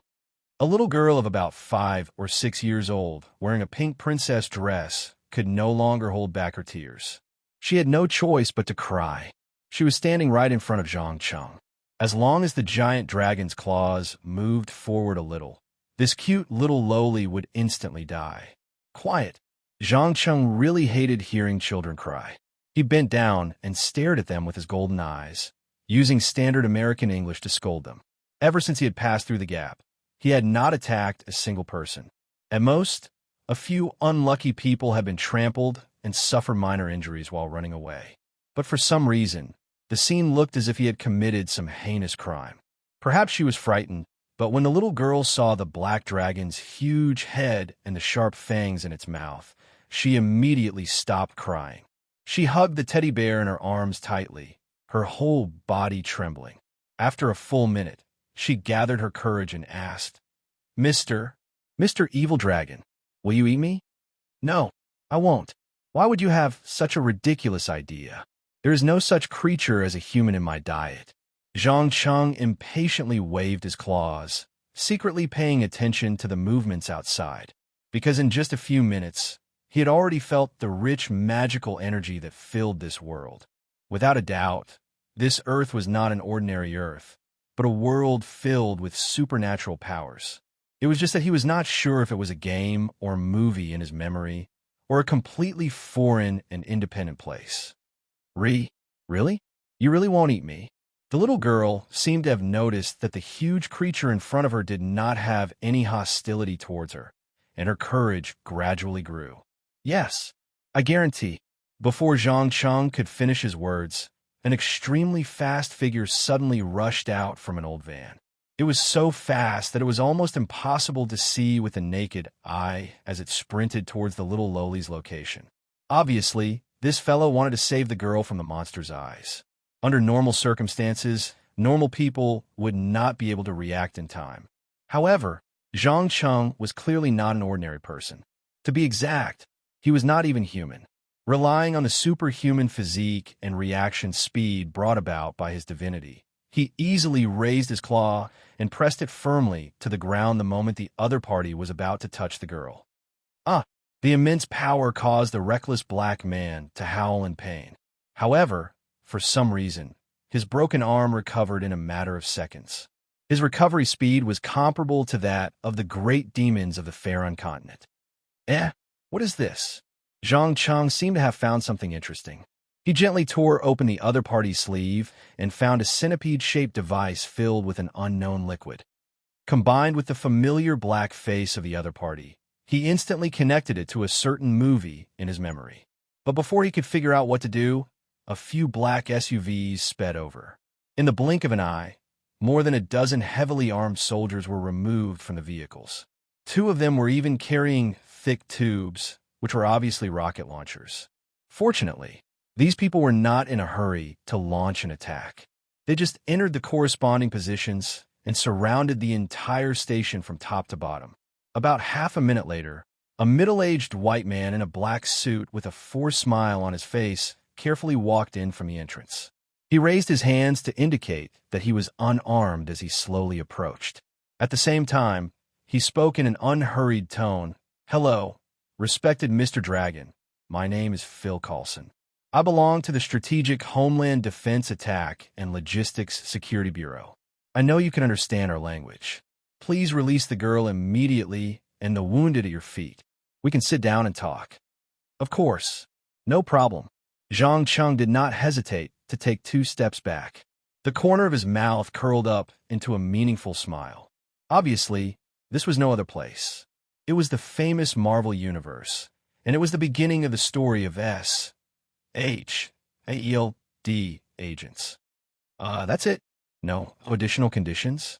Coulson was obviously stunned. He never dreamed that a huge dragon that looked ferocious, terrifying, and full of deterrence would be so easy to talk to. "Oh no, of course there are additional conditions. My additional condition is to bring the girl in the iron box outside." Zhang Cheng gently pointed to the dilapidated van outside the station. When Coulson heard this, his face suddenly became ugly. He frowned and asked tentatively, "Why do you want that girl?" "To complete the contract." "Contract? What contract?" "Magic contract. You don't think I appeared out of thin air, do you?" "No. I came in response to the summon." After that, Zhang Cheng raised his front paw and gently hooked one of his fingers. Daisy Johnson, the vibrating girl who was about to awaken her ability, immediately felt as if she was out of control and flew directly over. Oh, yes, she still doesn't know who her parents are and is still using the name Sky. God, Coulson, what happened? No one could remain calm in the face of a 100-meter-long dragon, so the young girl could only ask for help from the most reliable person present. Zhang Cheng ignored the vigilant eyes of the people around and pretended to get close to the other's face. He asked in a deep voice, "You are the human who summoned me." "Summoned? What summoned?" "I don't know. I don't know anything." Sky could not help but tremble all over. Because she was too close, she could even feel the heat coming out of the nose of this huge monster in front of her. "No, you are the one who summoned me. I can feel it. Forget it. Let us complete the contract immediately, and I can leave this world as soon as possible." As the last word left his mouth, Zhang Cheng knocked on the broken magic crystal above his head, which was shining with a strange light. Instantly, a very thin tentacle squeezed out from the edge of the broken magic crystal and directly pierced through the skull, parasitizing a group of cells that belonged to the mind reaver near the central nervous system of the girl's brain. Before Coulson could react to what was happening, Sky released an interesting psionic ability under the effect of severe pain.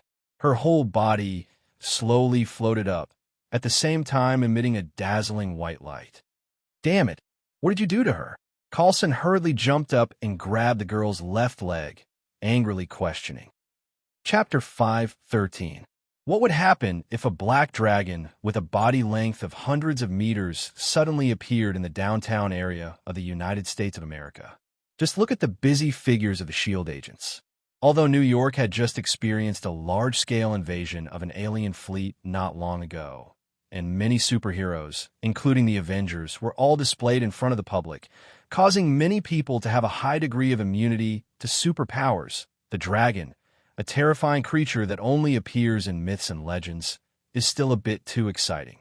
In particular, Zhang Cheng's calmness and rationality from the beginning to the end, as well as his fluent and proficient English, have made many guys who have nothing to do have a strong interest in him. Several videos taken with mobile phones have caused a tsunami of fierce discussions on the news and social media. So much so that after more than 10 hours of tossing and turning, the well-trained agents have not been able to completely suppress the heat. Some animal protection organizations even put up banners that strongly protest against the government's imprisonment of rare species and vow to defend the rights and interests of the dragon, and gathered at the gate of Washington, D.C. to demonstrate. Anyway, in this country full of chaos and all kinds of strange ideas, there is nothing that the American people can't do. Of course, all this has nothing to do with Zhang Cheng.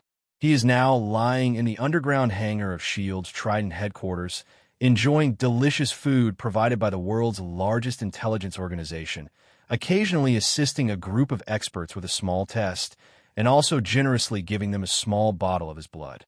As a divine dragon, his blood is not an ordinary thing. Even a drop can greatly improve the comprehensive physical fitness of ordinary people and prolong their lifespan. He believes that with S.H.I.E.L.D.'s scientific research strength, it won't take long for them to discover a small part of the mystery. Most importantly, Hydra lurking inside will react quickly after discovering this, and then he will be able to sit on the ground and raise the price and get something he is interested in. As for whether these two groups will take any extreme measures, Zhang Cheng doesn't care at all. To be precise, with the powerful power of his psionic ability, he could control all the personnel in the entire Trident headquarters in minutes. Then, through the network here, he could connect to the world's largest nuclear weapons countries, allowing thousands of nuclear warheads to enter the standard launch procedure, and within a few hours, turn the Marvel Universe's Earth into an era of radiation wasteland. However, it was a pity that no one had realized how dangerous the behemoth they had brought back was. A certain one-eyed chief was still secretly rejoicing that such a huge prehistoric behemoth had not taken the initiative to harm a single person from the beginning to the end. Moreover, it had displayed a very cooperative attitude. Looking at the real-time image transmitted from the monitor, Nick Fury took a deep breath and directly asked the deputy who had just walked in, "How is it? Are the test results out? What exactly is it? Extraterrestrial life forms? Or is it a dinosaur-like life form left over from the distant era of Earth?" "I'm sorry, Chief. I can't be sure. Our scientists found some incredible substances in the blood sample provided by it, which can greatly enhance the potential of cells. The mice injected with a small amount of it almost broke an inch-thick bulletproof glass. Whether it's intelligence, strength, or nerve reaction speed, all have been greatly improved, and it also has the ability to accelerate regeneration and healing. If the subject is changed to a human, I'm afraid it won't be much worse than the captain." After that, Maria Hill threw a thick stack of reports on the table, her eyes full of vigilance. There was no way not to be vigilant, because according to the speculation of the researchers in the laboratory, the life form of the creature with this kind of blood has long exceeded the scope of human understanding. In the ordinary sense, firearms were useless. Even the famous dense formation could not penetrate the biological force field surrounding the body, not to mention the mysterious liquid metal that was constantly flowing on the surface of the body and the scales that were harder than steel under the metal. But such a powerful creature did not make the slightest resistance from the beginning to the end. It obediently followed Coulson back to the Trident headquarters. God knows what was going on. "You mean its blood can be used to create super soldiers?" Nick Fury picked up the report and glanced at it, his face showing an expression of interest. Maria Hill nodded slightly. "Maybe. We still don't know what kind of changes will happen when its blood is injected into the human body, but in theory, it is correct." "What about the girl that Coulson brought back? How is she now?" Nick Fury continued to ask without raising his head. "Her body functions are all normal, but there is a group of invading cells in the nerve center that is rapidly dividing, filling every corner of the cerebral cortex. The brain wave activity is 20 times that of ordinary people. She is still in a coma for the time being, and her life is not in danger." "What did the dragon say?" "It said that at most half an hour later, our sleeping beauty will wake up and master a superpower called psychic ability." Maria Hill shrugged and replied, "Psychic ability?" Nick Fury subconsciously touched his bald head. "Yes. According to its explanation, it should be a way of idealism and self-affirmation to obtain the ability to interfere with matter and energy. It is very powerful and very mysterious. During the experiment, the dragon could not only easily invade the mind of every agent, but could also make the invaded target obey its will through illusions and suggestions. It even created a miniature black hole out of thin air. When she thought of the black hole that appeared out of thin air in the hangar 2 or 3 hours ago, Maria Hill couldn't help but shudder. She couldn't imagine if the black hole would engulf the entire S.H.I.E.L.D. headquarters, or even the entire Earth, once it expanded infinitely. Damn it, it is even more dangerous than those Chitauri, invading minds, controlling humans, creating black holes. No matter which one it was, it made Nick Fury shudder. He couldn't imagine what the Earth would be like if the other party suddenly attacked the top government officials of various countries. Maria Hill obviously knew what the director was worried about, as she lowered her voice and suggested, "I think it is best to keep this information secret for the time being. Don't let the outside world know about it. Otherwise, it is likely to cause a strong panic. At least don't act rashly until you have a weapon to kill it. I will leave this matter to you. Remember, be sure to make sure that all participants keep their mouths shut. In addition, arrange a meeting. I need to sit down and talk with this dragon to figure out where it came from and what its purpose is for coming to Earth." At the same time, in another office at Trident headquarters, Hydra leader Alexander Pierce was also reading the reports sent by his men. Chapter 514. With the sudden appearance of Zhang Cheng, the entire SHIELD Trident headquarters can be described as a dark tide surging, especially Hydra, who is extremely obsessed with supernatural powers, almost couldn't help but launch an attack in advance and turn SHIELD into their own pocket.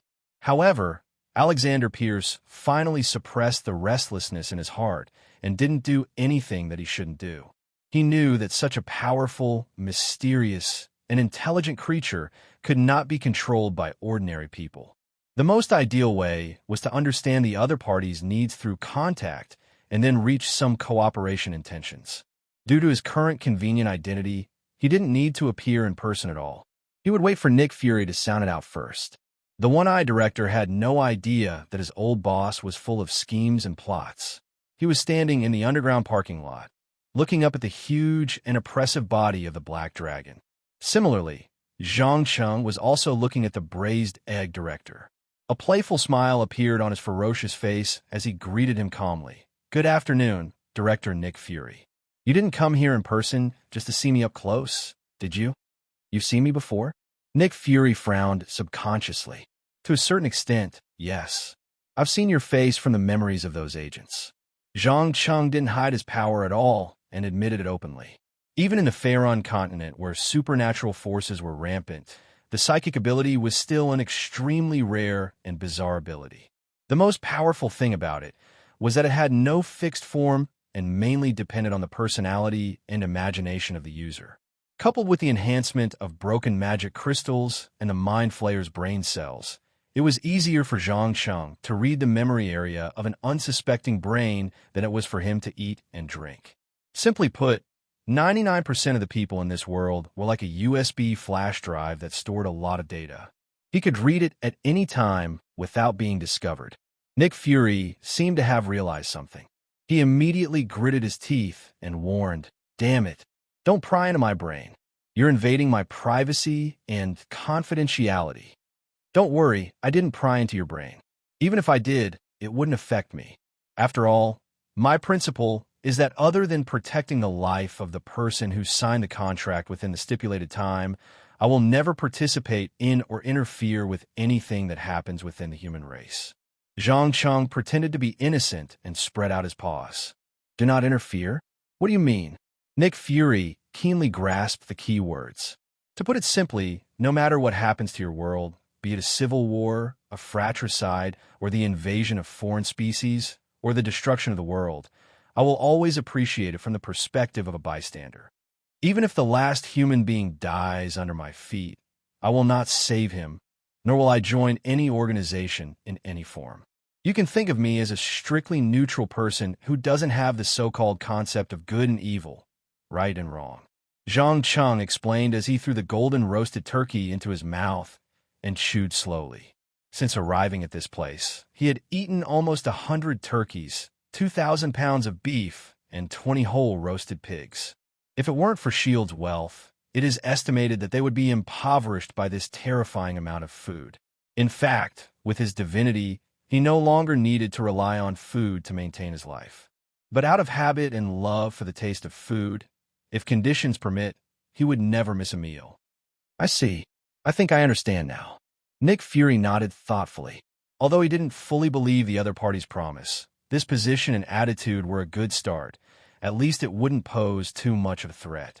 Noticing the flash of relaxation in the braised egg director's eyes, Zhang Cheng immediately struck while the iron was hot and continued to bewitch the other party. "Actually, you don't have to worry too much about me. According to the content of the contract, I will only stay in your world for a year or two at most. When a human girl masters her psionic powers, I will leave directly and never appear again. Where did you come from? A distant planet in the universe? Nick Fury was obviously very interested in this. No, I came from another world. To be exact, I killed a lot of gods, and as a result, I was attacked by the other gods. I just heard the girl's call, and then I came to your world with the help of the power of the contract. If it were any other time, I wouldn't even care about such a weak summoner. Zhang Cheng introduced the reason for his appearance, half true and half false. God, you killed a god. The one-eyed director's face showed a surprised expression. After all, the only god that Earth had encountered so far was the Asgardians in Norse mythology. The representative was the god of thunder, Thor, who was the main fighting force of the Avengers. His strength was completely incomparable to the people on Earth. He couldn't imagine how powerful a creature that could kill Thor and escape from a group of Thors was. That's right. I still have some left here. Do you want it?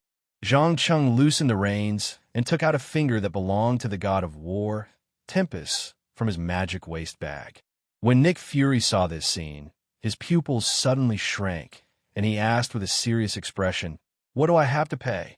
It's very simple. Some of the currency of your world. I found that you don't use gold or gems as payment here. In addition, I have to stay with the girl. According to the contents of the contract, I need to teach her to control her own power within 2 years. As the last word fell, Zhang Cheng's body began to shrink rapidly and finally turned into human form. You're a human. Nick Fury's mouth opened wide in shock, as if it was a little difficult for him to accept the fact that a huge creature had turned into a human in just a few seconds. Zhang Cheng smiled and shrugged. No, this is just the kind of innate transformation magic. Any dragon that has entered the youth stage can do it. Okay, I agree. But you have to promise that you will try your best not to turn back into a dragon, or it will make things difficult for me. Thank you very much. Now this finger is yours. Oh, by the way, if you plan to use this finger or my blood to create a super soldier, you'd better be a little more careful. It's because our blood and cells contain something called divinity, which can stimulate a person's full potential to the maximum, even including the desire in the heart. Divinity? Nick Fury suddenly had a bad feeling. Chapter 515. How attractive is divinity to mortals? S.H.I.E.L.D. and the watchdog behind it, the World Security Council, aside, within a few days, Alexander Pierce, one of Hydra's leaders, couldn't hold back his ambitions. With the help of his authority, he secretly took out a small part of muscle tissue from the storage room and gave it to his men to start inhumane human experiments. In a secret research lab, located in Mexico, dozens of researchers were busy injecting the newly extracted golden serum into the bodies of 6 strong adult males. There is no doubt that these people are all loyal to Hydra. In particular, John Garrett, who is in charge of supervising the whole process, squints his eyes and watches the reaction of each experimental subject to judge whether this thing called divinity can save his declining life. You know, Hydra is not a shield that needs to be both a bitch and a monument. They don't care about the trouble of media reports, public relations, and the like.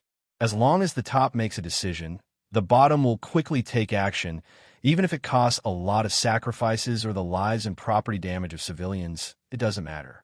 To some extent, it wouldn't be a bad thing if Hydra replaced S.H.I.E.L.D. and took control of the entire Western world. At the very least, work efficiency will be doubled, and all kinds of bad criminal rates will be reduced rapidly, creating an absolutely orderly and stable living environment. By the way, the military-industrial complex, which can almost be said to be a cancer, and the Wall Street consortium that kidnaps the entire country to serve itself, crushing the privileged class that controls 99% of the wealth, rights, and resources.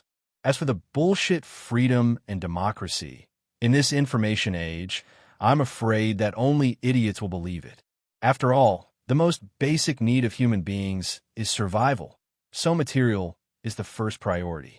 Under the premise that the most basic necessities of clothing, food, shelter, and transportation cannot be met, anyone who talks about morality is a hooligan.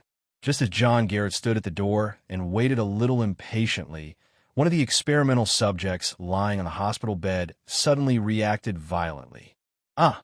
Accompanied by a painful scream, the Caucasian man, who was about 25 years old and covered with strong muscles, suddenly jumped into the air. His veins swelled like earthworms, and he directly raised his fist and smashed the wall in front of him. Boom!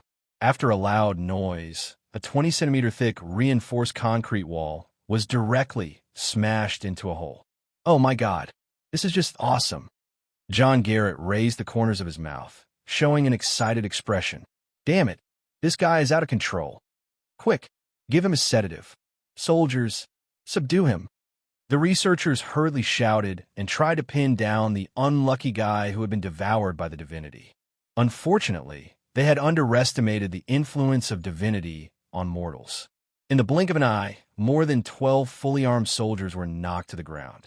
Be it tranquilizers, or armor-piercing bullets, they were all ineffective. Even the shattered heads and hearts were slowly recovering under the effect of some unknown force. Powerful. His strength was beyond everyone's imagination. John Garrett could not believe that a mere 1/10 of the cell tissue extracted from the finger of a mysterious creature could turn an elite soldier into a monster comparable to Captain America. Even Steve Rogers might not have such a terrifying self-healing ability. No, it would be more appropriate to call it an immortal body. Fortunately, this self-healing ability was not limitless.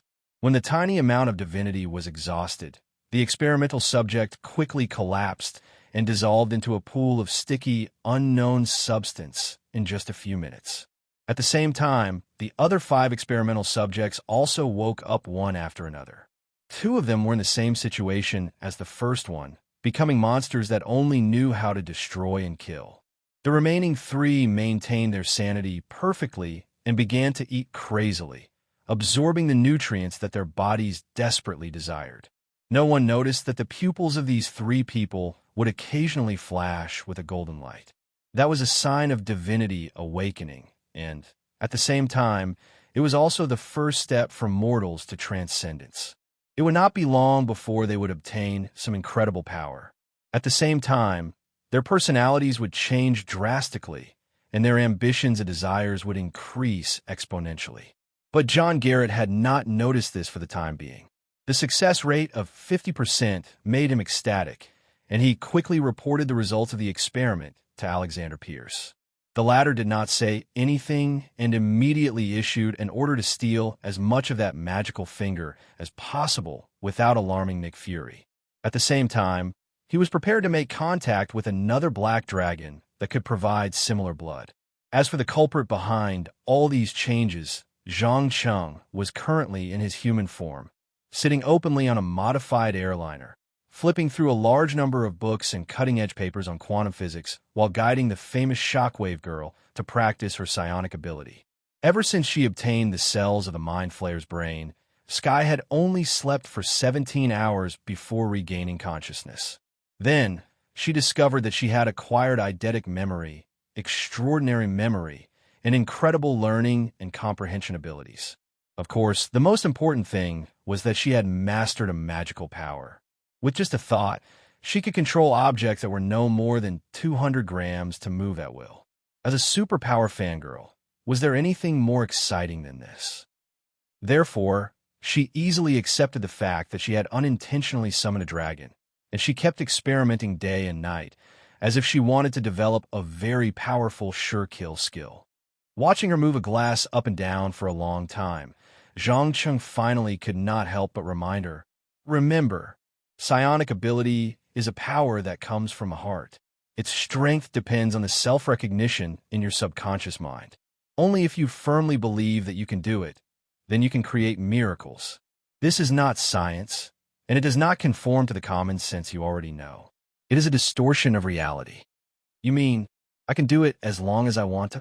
Sky's eyes widened, and an expression of disbelief appeared on her face. That's right. Do you still remember the dream you had when you were unconscious?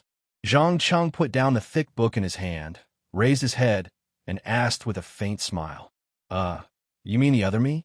Sky hesitated for a moment and quickly and carefully probed. It was clear that she had never understood what had happened to her in that dream. Chapter 516. Impossible.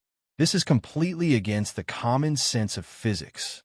Leo Fitz, who was responsible for providing technical and logistical support to the team, finally could not help but refute.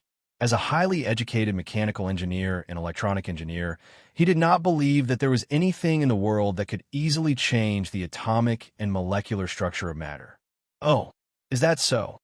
Zhang Cheng pursed his lips meaningfully as he reached out a finger and gently tapped on the glass.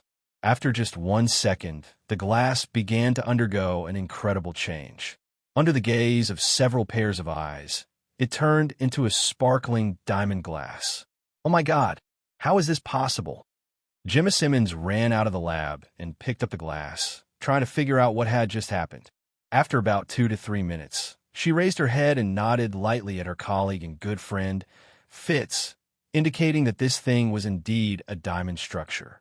The latter was stunned as he stuttered, not knowing what to say to ease the awkward atmosphere. From his denial to the slap in the face, it only took a little more than a minute. It was too fast. Ha ha. Seeing Fitz's embarrassed look, Sky finally laughed out loud. However, she did not forget about the training of superpowers. She quickly asked, turning glass into diamond, "How did you do it?" "It's very simple. Power. As long as you are strong enough, there are many ways to change the structure of matter. You can even transform matter and energy freely, just like this." As he spoke, Zhang Cheng picked up the glass and activated the power of the alchemy stone.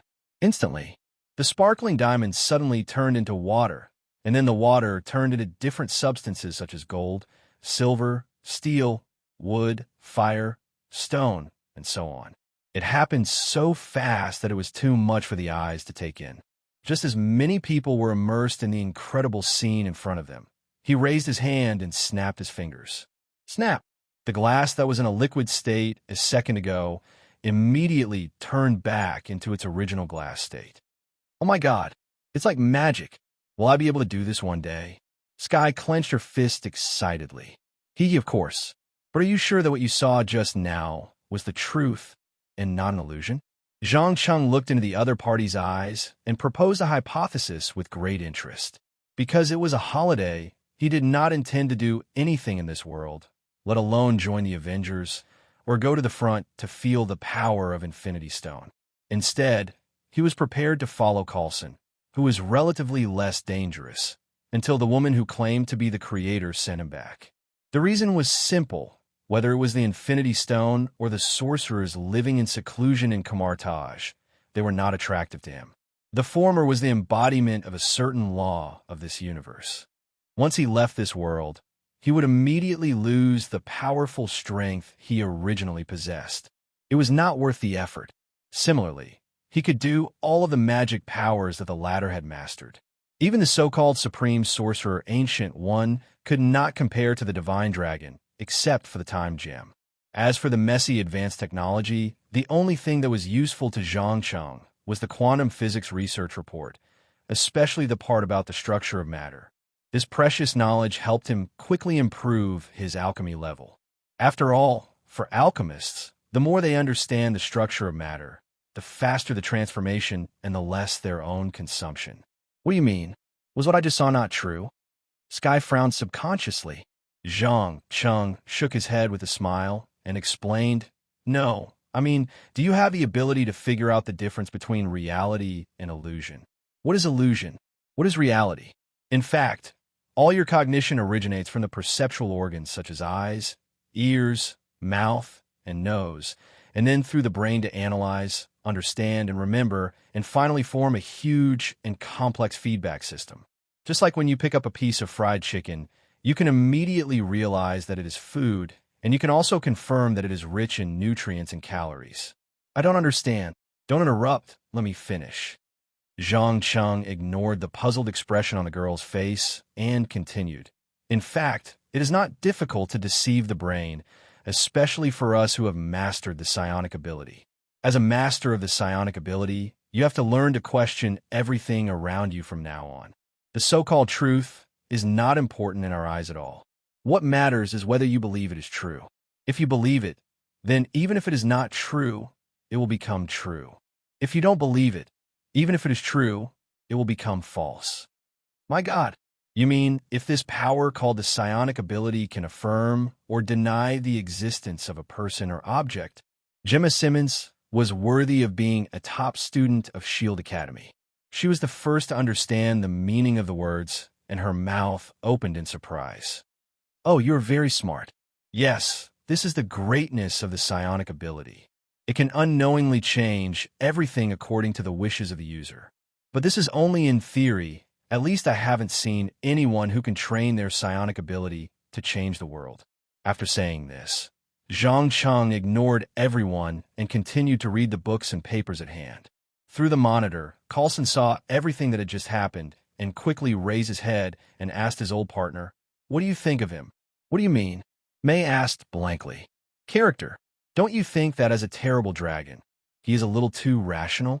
I think this is a good thing. At least we don't have to worry about him going out to cause trouble all day, do we?" "I don't understand why the director allowed him to take our plane," Carlson whispered, quickly picked up the cup and drank the amber liquid inside, turned and walked towards his room. Watching him disappear around the corner, May breathed a sigh of relief and quickly got into the cabin, opened the secret phone hidden behind the panel, and dialed the only number. About a second or two later, Nick Fury's voice came through the microphone. "How is it? Is everything going well?" "Yes, everything is going well. Whether it's Carlson or the dragon, both of them are unbelievably normal." "Very good. Continue to monitor closely for me. If you find anything unusual about that guy, or if he is in contact with anyone, report to me immediately." "Got it. Keep in touch. Keep in touch." Chapter 517. Eating, sleeping, reading, and occasionally instructing the future vibrator on how to use the newly acquired psychic ability for a long time, Zhang Cheng showed what a neutral attitude was all about. Even if his Airbus was hijacked by the enemy or attacked, he did not react at all, let alone stand up at the critical moment to be a hero.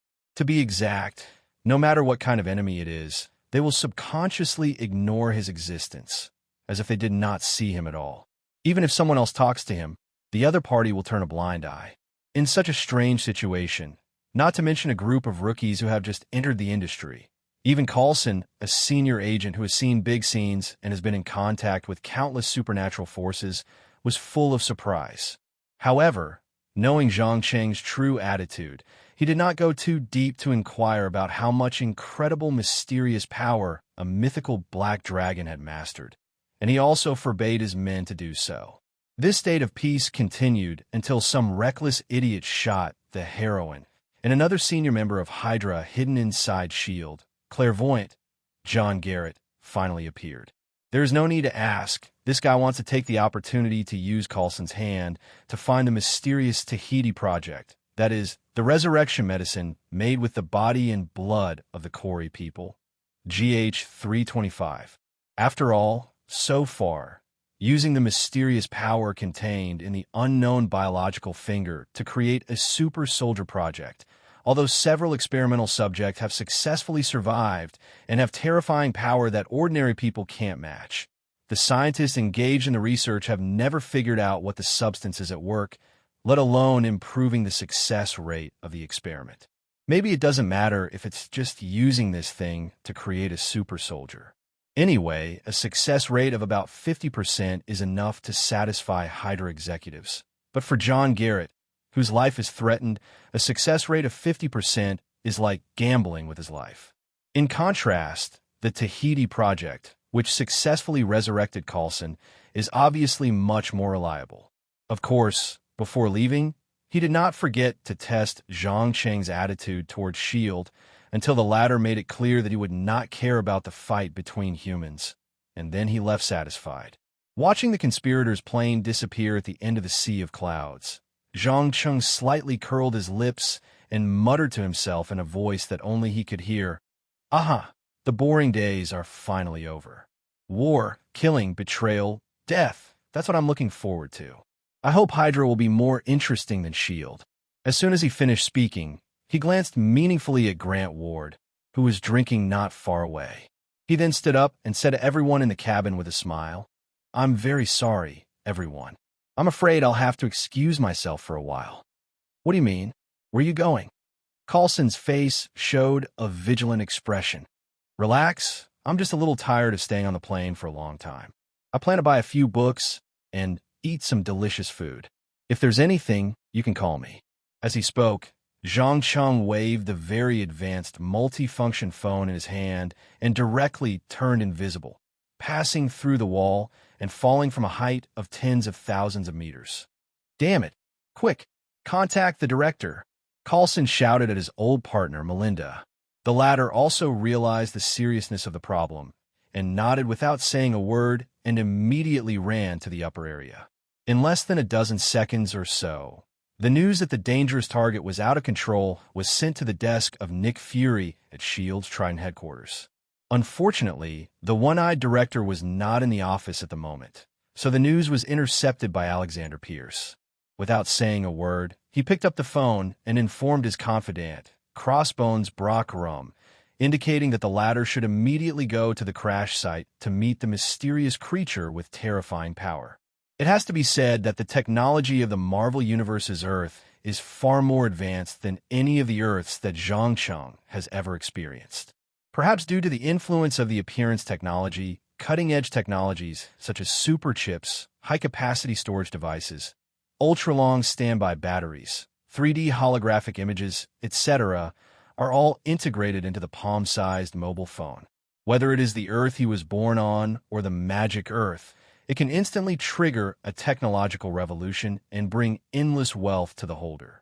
But unfortunately, these things are meaningless to him. He has gotten rid of the low-level desires of pursuing so-called wealth, power, and fame.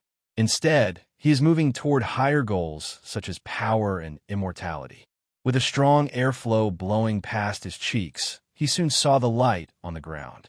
At the moment when he was about to come into close contact with the ground, he took out a small piece of liquid metal wrapped in rings from his pocket.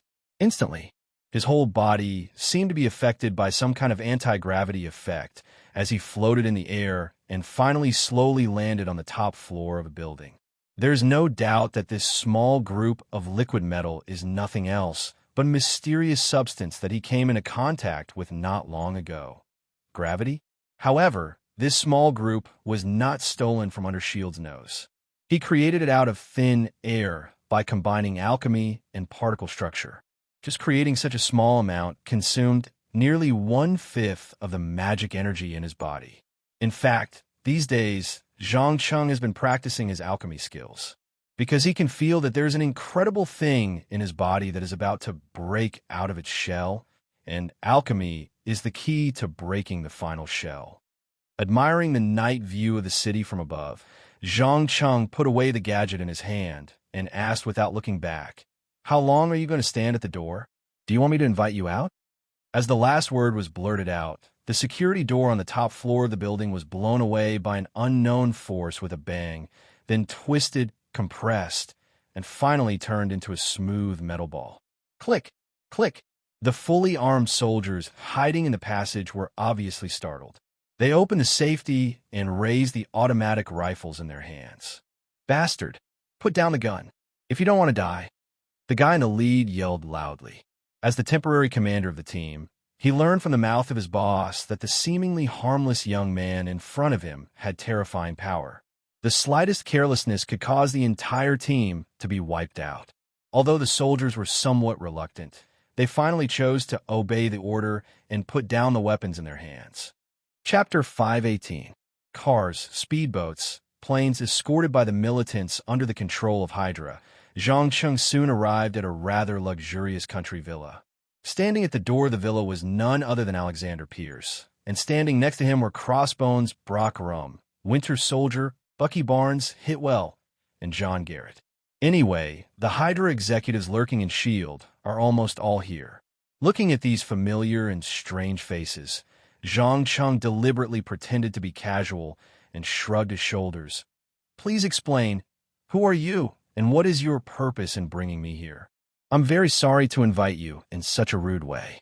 But please believe me, it's all out of helplessness. A great creature like you deserves more respect than pretending to be immortal. Alexander Pierce took the lead and bowed deeply with one hand on his chest in a very reverent tone. As a leader of Hydra, he is no different from other leaders. He has a fanatical obsession with supernatural powers, especially when he learned that the blood of the black dragon in front of him can create thousands of super soldiers comparable to Captain America. You haven't told me your name yet. In my hometown, when people express kindness and sincerity, they usually start by announcing their names. Zhang Chung hinted with a smile. My name is Alexander Pierce, the former director of S.H.I.E.L.D., and I have another identity. That is, the supreme commander of Hydra lurking inside S.H.I.E.L.D. I believe that with the power you have, it's easy to find out, isn't it? Alexander Pierce introduced himself with a smile. Although he is no longer the director of S.H.I.E.L.D., and Nick Fury is also a guy who likes to hide secrets, there were too many people who carried out comprehensive inspections and tests for Zhang Chung at that time. In particular, his ability to invade the brain, flip through the memories of the agents at will, and even make the agents obey orders through hypnosis and other means is simply impressive to the extreme. So, Zhang Chung showed an innocent expression on his face. You should know that we, Hydra and S.H.I.E.L.D., are enemies, right? And many of the agents who carried out the tests were loyal to Hydra, but you didn't expose them, which gave me a guess. Today, I want to confirm this guess. Alexander Pierce explained straightforwardly. Zhang Chung nodded thoughtfully. I see, but my answer may disappoint you a little. Strictly speaking, I'm not inclined to either side. That is, S.H.I.E.L.D. or Hydra. I don't care who is in power. I will never get involved. Haha. No, this answer is already very good news for us.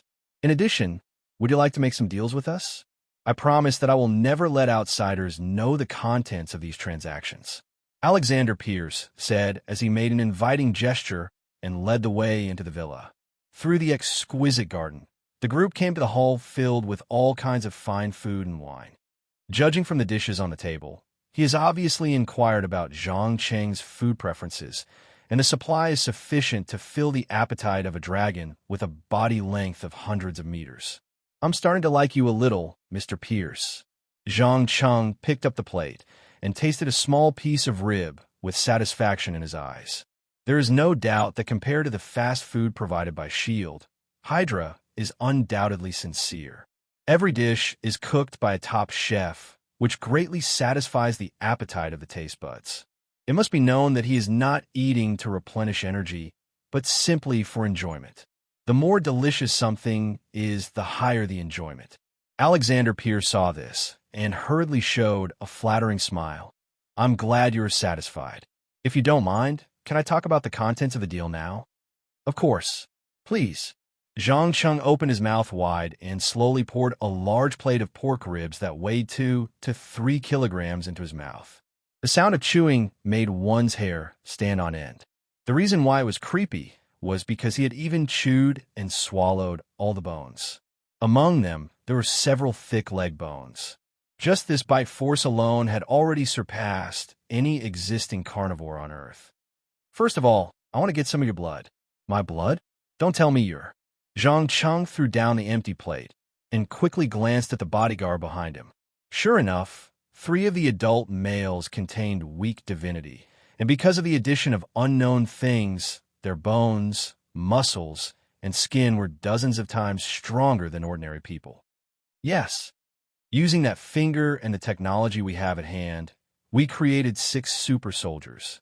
What you see now are 3 of them. Between the launch of Project Insight, I need more of these soldiers to destroy the resistance within S.H.I.E.L.D. In return, you can ask for anything, and I promise that as long as we can do it, we will unconditionally satisfy you. After that, Alexander Pierce stopped and looked into the other person's eyes, expecting a positive answer. He believed that since the other person didn't expose him, there must be some possibility of cooperation. Otherwise, as long as he made a small move, Nick Fury would be able to detect traces of Hydra's existence.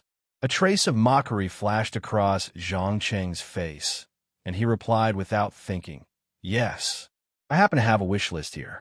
If you can send it to me within 48 hours, I will agree to provide you with 2 liters of my blood, enough for you to create hundreds of super soldiers.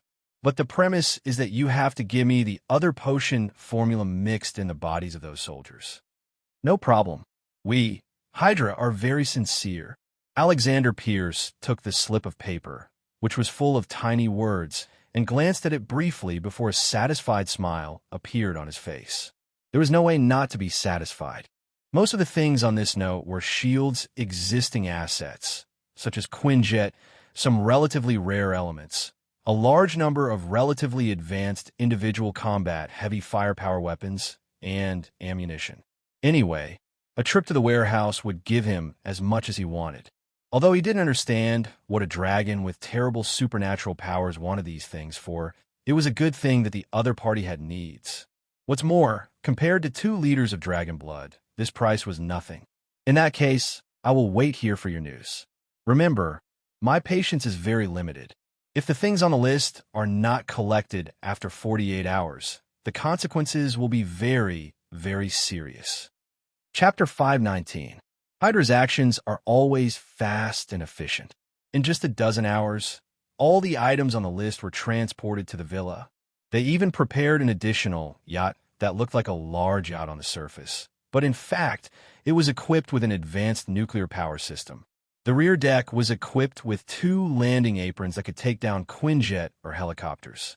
The decoration was extremely luxurious, with a total length of more than 230 meters. It was clearly designed and manufactured by Hydra's top management to meet their own needs.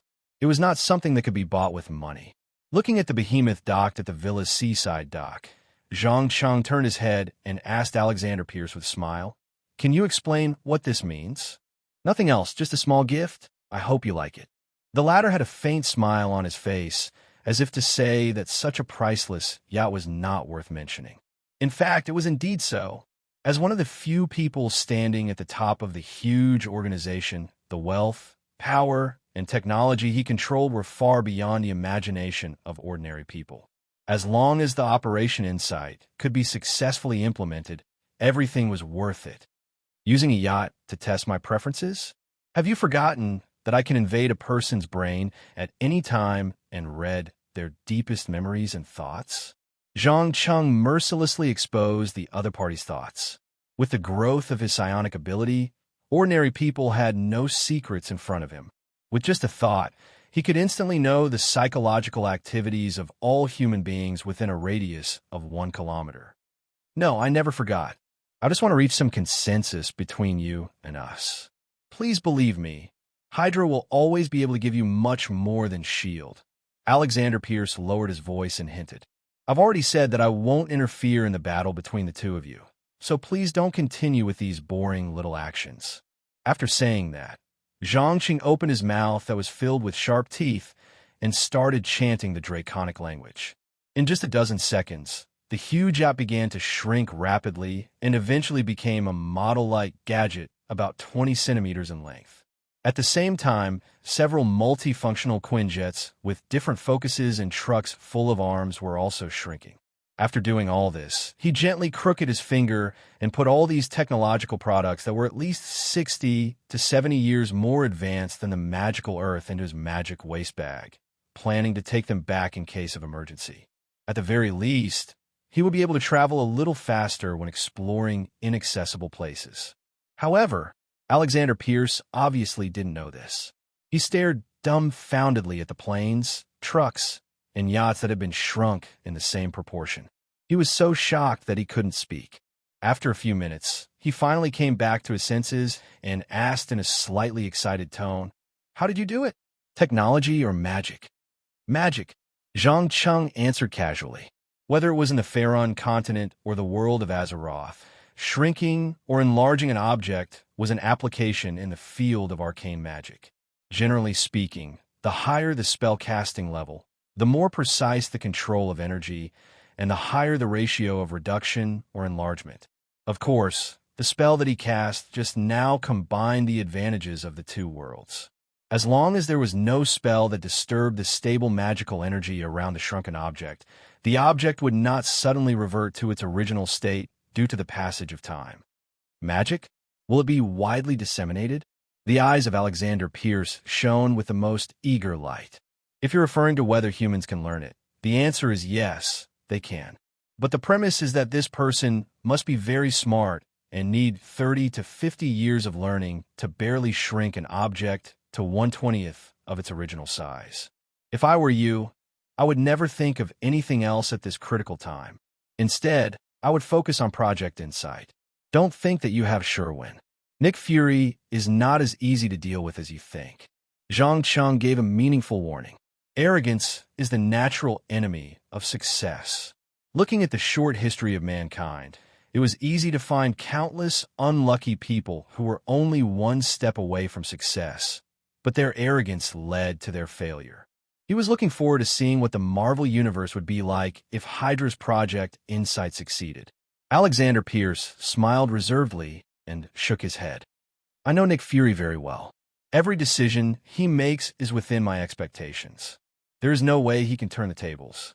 What's more than half of S.H.I.E.L.D.'s members have pledged allegiance to Hydra, and no one can stop our rise. Is that so? Then I'll wait and see. Oh, yes, this is the blood I promised you. In addition, I'm very satisfied with your little gift, so I'll give you an extra gadget.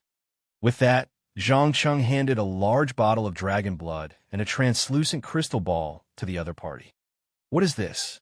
Alexander Pierce handed the dragon blood to Brock Rum next to him and raised the translucent crystal ball in his palm to observe it carefully. In the center of the crystal ball, there was a flowing silver liquid that was constantly changing shape as if it was alive. A very interesting gadget. As long as you break it in front of Captain America, I guarantee that Steve Rogers will immediately defect and pledge allegiance to Hydra. Zhang Cheng cracked a very ferocious smile. Captain America pledges allegiance to Hydra? Are you sure this is not a joke? Alexander Pierce's face was full of incredulity. In his eyes, even if the whole world was under the rule of Hydra, Captain America would never bow to Hydra. The relationship between the two sides has long surpassed the hatred in the ordinary sense and has been sublimated to the essential conflict of consciousness, philosophy, worldview, and values, which is an absolutely irreconcilable contradiction. I never joke. Think about it. If Steve Rogers kneels in front of you and shouts, "Long live Hydra," in front of the world audience, what a spectacular scene it will be. At that time, the liberal democracy advocated by the entire Western world will inevitably be shattered on the spot, and the army and ordinary people will become powerless to resist. Zhang Cheng is like a devil at the moment, whispering in the ears of Hydra's senior executives. Every word seems to have magic, full of inexplicable restlessness. No Hydra senior executive can resist the temptation of Captain America kneeling in front of him and shouting, "Long live Hydra." Once they do this, they will surpass John Schmidt, the Red Skull, who was known as Hydra's greatest leader during World War II. Chapter 520. Alexander Pierce left and returned to S.H.I.E.L.D.'s Trident headquarters with all his cronies and fiery ambitions to make the final preparations for the Insight Plan. At the same time, he fantasized about Captain America, who has become the spiritual pillar of the Western world, kneeling in front of him and shouting, "Long live Hydra." For him, maybe this is equivalent to sitting on the throne of the Empire and being crowned as the Supreme Emperor. Of course, if he can extend his life and get some powerful superpowers, that would be great. In fact, 1/3 of the 2 liters of Dragon's blood was allocated to the longevity plan. The purpose of this plan is not to obtain weapons of war like super soldiers, but to give Hydra's top executives and important scientists a longer lifespan and to prevent a series of internal power struggles, such as poisoning, assassination, and so on every time Hydra's leader dies naturally. Of course, all of this has nothing to do with Zhang Cheng, because after completing the transaction, he also left the villa and took a civil aviation flight with a special ID given by S.H.I.E.L.D. to the Administrative Center of the United States, Washington, D.C., where he strolled alone along the street and occasionally sat down in a roadside restaurant or cafe to eat something and flip through the new books he just bought from the bookstore. Needless to say, he was waiting for a good show in the head-on conflict between Hydra and S.H.I.E.L.D. But unfortunately, before the good show began, Nick Fury appeared with Black Widow Natasha Romanoff and Captain America Steve Rogers. Looking at the one-eyed chief sitting across the table, Zhang Cheng closed the advanced quantum mechanics in his hand, raised his head, and greeted with a smile. "Good afternoon. Would any of you like a cup of grapefruit tea? I found that the grapefruit tea in this shop tastes quite good. It warms up the whole body and helps to relieve nervous tension." "No, thank you. I'm afraid grapefruit tea can't relieve my current mental state." Nick Fury shook his head blankly. "Also, can you please tell me where you went after jumping out of Coulson's plane? Have you seen anyone?" "Oh, why do you ask?" Zhang Cheng deliberately pretended to be innocent and blinked. "Because you disappeared from our site for a full 28 hours. No consumption records. Not captured by any monitoring equipment. Even the cell phone signal was blocked. I suspect that you're in contact with someone or an organization behind our backs, which could be a huge threat." Nick Fury didn't beat around the bush and directly stated his intentions. Perhaps it wasn't a big deal for others to disappear for more than a day. At most, he would just have to keep an eye on them. However, the power of this gigantic dragon in human skin was far too great. It was so great that it could threaten the safety of the entire world. Even if it were to disappear for just a minute, it would make him feel nervous. If it weren't for the fact that he couldn't take him down, he would have used all the resources and power at hand to kill or imprison him and throw him into a secret base that no one would ever find. Zhang Cheng was not a fool. Of course, he knew what the one-eyed chief was thinking. He casually took a sip of the pomelo tea and said, "So you came to ask me where I went? Who did he meet? Am I a prisoner? You have to know that according to the laws of this country, what you just said is a complete violation of personal privacy. I have the right to call a lawyer for myself and let him talk to you about the next part." Pooh! The straightforward Steve Rogers obviously hadn't seen anyone talk back to the braised egg and couldn't help but laugh out loud. Natasha also slightly raised the corner of her mouth and didn't hide the smile on her face. They didn't expect that a terrifying dragon in myths and legends would speak so humorously and even know how to use the law as a weapon. Nick Fury's face was frighteningly gloomy. He glared at the other two people and retorted with gritted teeth, "First of all, you are not a citizen of this country. You're not even human. You're not protected by the judicial system at all. Secondly, I promise that no lawyer will be willing to defend you. Finally, and most importantly, the sooner you explain, the better it will be for you and for us." "Well, it's okay to tell you. I did go to a place to meet a few people under the escort of a mercenary team and made some deals with them." Zhang Cheng explained as he picked up the teapot and poured a cup of steaming pomelo tea for Black Widow and Captain America. "Thank you very much." Steve Rogers, who had always believed in being kind to others, took the cup and thanked him. He had no idea that this seemingly harmless young man had prepared a big surprise for him that could change his fate. Natasha, on the other hand, picked up the cup and sipped the hot tea elegantly. Her eyes were constantly scanning the other party's body. She wasn't sure if the body weapon she was best at would work on a prehistoric beast that was more than 100 meters long. Who are they? What is the content of the deal? Nick Fury suddenly had a bad feeling and frowned subconsciously. They called themselves Hydra. They used some rare elements, luxury yachts, airplanes, and other gadgets to exchange 2 liters of blood with me. Zhang Cheng had no intention of covering up for Alexander Pierce from beginning to end. He openly stated the content of the deal and the target. Of course, as a person who took the initiative to embrace the darkness, he deliberately skipped some of the most important information. After all, the braised egg didn't ask, so he naturally wouldn't take the initiative to answer. "What? Hydra? Are you sure?" Before the one-eyed director could react, Steve Rogers stood up excitedly. Zhang Cheng nodded without thinking. Yes, at least that's what they claim to be, and they seem to be planning an important plan recently. Damn it, you actually gave them your blood. Nick Fury's focus was obviously slightly different from Captain America's. Although S.H.I.E.L.D. hasn't carried out any super soldier project, scientists in Central have analyzed that the mysterious substance contained in the dragon's blood is enough to give life forms great power.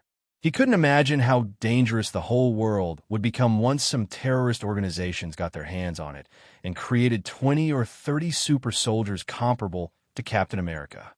What? I have to be restricted from who I sell my blood to. Isn't free trade advocated here? Is there a problem with my understanding? Zhang Cheng continued to play dumb. Chapter 521. You're quibbling.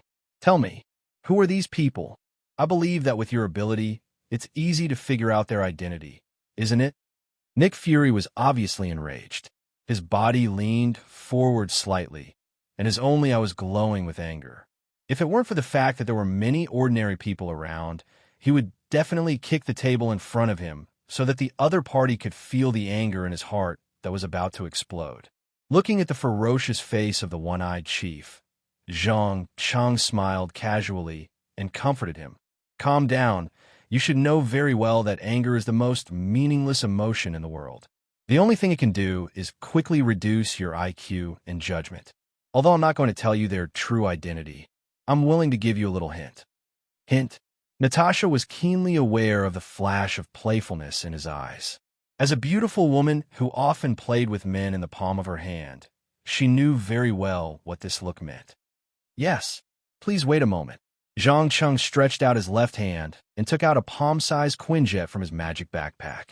It was like a high-precision model and gently placed it on the table. What do you mean?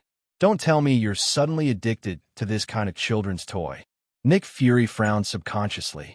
Since the war in New York, whether it was the heroes of the Avengers or S.H.I.E.L.D.'s famous aircraft carrier and Quinjet, they have all become money-printing machines in the eyes of toy manufacturers, and the price is not cheap. The poor living below the poverty line absolutely cannot afford it. Toy? No, dear Mr. Chief, this is not a toy in my hand. It's a real Quinjet, but temporarily shrunk by magic. If you don't believe me, you could try to connect to the onboard electronic equipment on it. Zhang Cheng explained meaningfully. Romanoff. Nick Fury directly winked at Black Widow next to him. The latter said nothing and directly opened the S.H.I.E.L.D. laptop she carried with her and completed the connection in just a few minutes. Instantly, the miniature Quinjet, which was originally motionless, immediately started its engine and slowly lifted off, circling the table twice. Dumbfounded, not to mention Steve Rogers, an old antique who had been frozen under the ice for decades. Even the muscles on Braised Egg's face were twitching slightly. After a full minute, Nick Fury couldn't help but ask, "How did you do it? Have you met Dr. Hank Pym?" "No, I'm using a type of shrinking spell. Strictly speaking, it doesn't work on living creatures." Zhang Cheng shook his head and stopped the man from making wild guesses. He didn't want to have anything to do with that Ant-Man, and he didn't want the director to have any bad associations. Magic?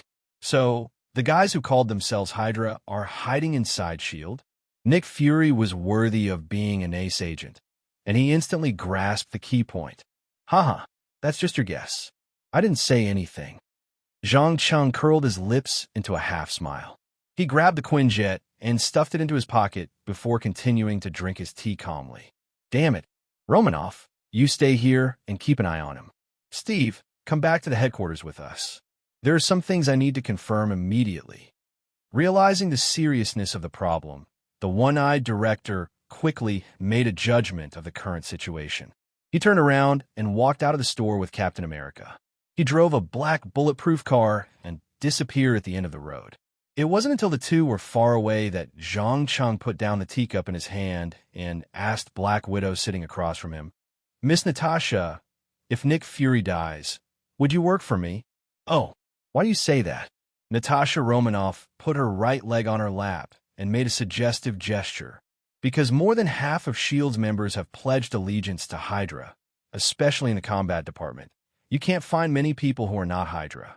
In addition, Alexander Pierce will not allow Nick Fury to interfere with his insight plan that he has been planning for many years. So as long as our director returns to the headquarters, he will be assassinated in less than half an hour, and the murderer is likely to be the famous Captain America.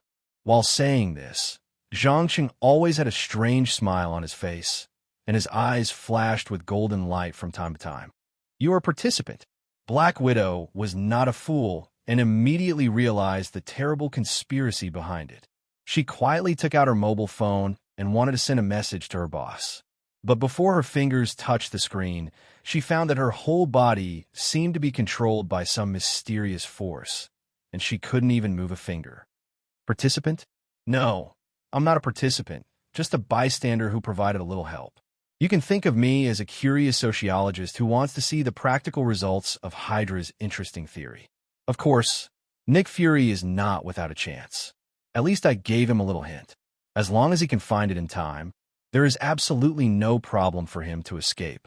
After that, Zhang Cheng stood up and crushed the communication equipment in Black Widow's hand. He also pulled out 2 guns, a tactical dagger, and a dozen interesting gadgets from her curvy body. After doing all this, he returned to his position and patiently waited for the news of Hydra's move. At the same time, the one-eyed director, who hurried back to Trident headquarters, said to Steve Rogers with a dignified expression, "Captain, I think we're in trouble. Here, take this and leave immediately. Remember, don't trust anyone. You're our only hope." I don't understand. What happened? Steve Rogers took the USB flash drive with a puzzled expression on his face. There's no time to explain. Anyway, if things get out of hand, you go to the dragon and make a deal with him. No matter what conditions he offers, agree to them first. Nick Fury said as he activated the only secret escape route in the office. But before he could push Captain America in, the office door was kicked open. Boom! Alexander Pierce led Brock Rum's tactical team and barged in. He teased in a slightly playful tone, "Dear Fury, where are you going? It's you? You are the Hydra leader lurking inside S.H.I.E.L.D." Although the one-eyed director found a lot of signs about the existence of Hydra, he never expected it to be his old boss who had promoted him. "Oh yes, it's me. But I'm not here today to talk about the old days, but to complete a great cause that Red Skull couldn't complete." Alexander Pierce raised the shining silver crystal in his hand and threw it at Captain America. The latter didn't understand what it was and subconsciously raised a shield in front of him. The next second, boom. Chapter 522. "Steve, what's the matter with you?" The one-eyed director glanced nervously at Captain America, who was kneeling on the ground and trembling all over, while carefully retreating, trying to use the simple furnishings in the office to avoid the deadly bullets that might be fired by the enemy. "Well, my head hurts." A lot of memory fragments suddenly emerged. Steve Rogers replied, gritting his teeth. He didn't know what was wrong with him. He felt as if he was experiencing an unprecedented revolution in his mind. All his previous perceptions of the world, beliefs, and values were quickly shattered and replaced by another unprecedented experience. He didn't know how long it took. It may be a few seconds, it may be 10 minutes, but it felt like a lifetime for him. When a man who had become a kind of spiritual symbol stood up again, he did not hesitate to raise his sandbag-sized fist and smashed it in Nick's face, knocking him to the ground. He then raised his right hand and shouted, "Long live Hydra!" Instantly, not only was Chief Braised Egg stunned, even the tactical team, led by Brock Rumlow, was stunned. They couldn't believe that the war hero who single-handedly destroyed Hydra in World War II would appear in front of them in such a completely opposite posture. Silence. Everyone present was scared silly by this sudden change. After a full minute, Alexander Pierce laughed and raised his right arm and responded, "Long live Hydra. Welcome to the team, dear Captain." "It's my pleasure." Steve Rogers knelt on one knee and made a medieval knight salute. "Ha ha, great. It's intoxicating. Do you see, Fury? Do you think you can stop us now?" Alexander Pierce laughed wildly and recklessly. Although he didn't know what was wrapped in the crystal, Captain America's betrayal was definitely the greatest achievement since the establishment of Hydra. If this news was known to the other Hydra leaders in the world, they would be scared to crawl over and choose to surrender. At the thought of Hydra, which was fragmented after the fall of Nazi Germany, being integrated by himself again, Alexander Pierce had a sense of sacred mission to create a new chapter in history. What should we do with this guy? Steve Rogers kicked the one-eyed chief, who had fallen to the ground and hadn't recovered yet, and asked with a cold face. "Don't worry, he can't die now, at least not in his own office. Brock, let our super soldier deal with it." Try to act as realistic as possible. His death will open up a new world for us, a better world. Also, arrange a car for me. I want to personally thank the gentleman who has helped us so much." With the last word falling, Alexander Pierce left the director's office directly and drove to a small store near Washington, D.C., under the protection of 2 Hydra super soldiers. Just as he sat down and was about to say hello, Zhang Cheng immediately put down the book in his hand, raised his head, and asked with a smile, "All done. Thanks to you." The whole process was extremely easy. And at most half an hour, the news of Nick Fury's murder will appear on the news media. Alexander Pierce replied in a relaxed tone. "The director of S.H.I.E.L.D. is dead. Captain America has defected. Is there anyone in the entire Western world who can stop him from implementing Project Insight?" In fact, from the moment Steve Rogers betrayed him, Nick Fury had lost his last trump card. Looking at the high-spirited old man, Zhang Cheng couldn't help but smile and shake his head, and then said to Black Widow, "Well, Miss Natasha, did my predictions come true? Did you really defect?" Natasha Romanoff stared into Captain America's eyes and asked, "Defect? No, I have always been a spy planted by Hydra in the enemy." Steve Rogers gave his answer straightforwardly. To be exact, it is the memory that has been replaced in the brain. As we all know, the so-called thinking of human beings is actually a kind of memory feedback. Generally speaking, when human beings are just born, they don't have much memory. So there's basically no self-consciousness in infancy until they come into contact with the world for a certain period of time. Generally about 8 months to a year later, self and subjective consciousness will be born. This also means that if the memory is replaced from beginning to end, a person's self will change and even be born with a completely opposite personality. When Zhang Cheng was in the Faron continent, he conducted cruel experiments on living people and found that modifying memory not only affects a person's self, but also permanently changes a person's soul. There is no doubt that Steve Rogers' current state is that his memory has been replaced. Unless another psionic warlock recovers it with his own power, he will never realize that he is not his original self. Of course, this recovery has a time limit. Once it exceeds 2 months, the brain will begin to delete the backup part, and it will be difficult to recover at that time. Alexander Pierce was in a good mood as he admired his former enemy's loyalty to Hydra. He leaned closer and asked in a low voice, "Can you tell me what's in your crystal?" Zhang Cheng smiled and spread out his hands. "It's nothing, just a carefully compiled memory. In addition, I have a small suggestion. I don't know if you'd like to hear it." "Of course. Please go ahead." "In fact, in my eyes, there's a fatal flaw in your plan. The so-called Insight Plan is essentially to complete a global strategic deterrent and eliminate Hydra's enemies through 3 fully armed aircraft carriers. But have you ever thought about it? Can a mere 3 aircraft carriers really do this? Iron Man, Hulk, Thor, the god of thunder of Asgard, they all have enough power to destroy the 3 aircraft carriers. How do you plan to end it then?" Zhang Cheng calmly expressed his views on the Insight Plan. He really didn't understand whether Hydra was tired of living or if their brains were short-circuited. They actually thought that by directly eliminating millions of people, they could regain control of the entire world. Not to mention the endless terrifying superpowers of the Marvel Universe. Just the mushroom warheads of the nuclear powers alone could make the 3 aircraft carriers suffer. Chapter 523. You mean the Avengers will become Hydra's enemy? Alexander Pierce asked uncertainly.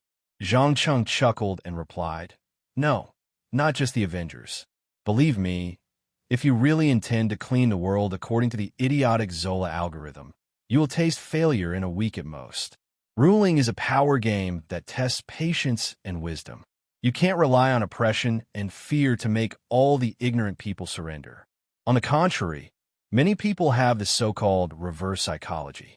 The more you suppress them, the stronger they will rebound. Smart rulers will guide public opinion, let the people believe in those that are beneficial to them, and reject those that threaten them.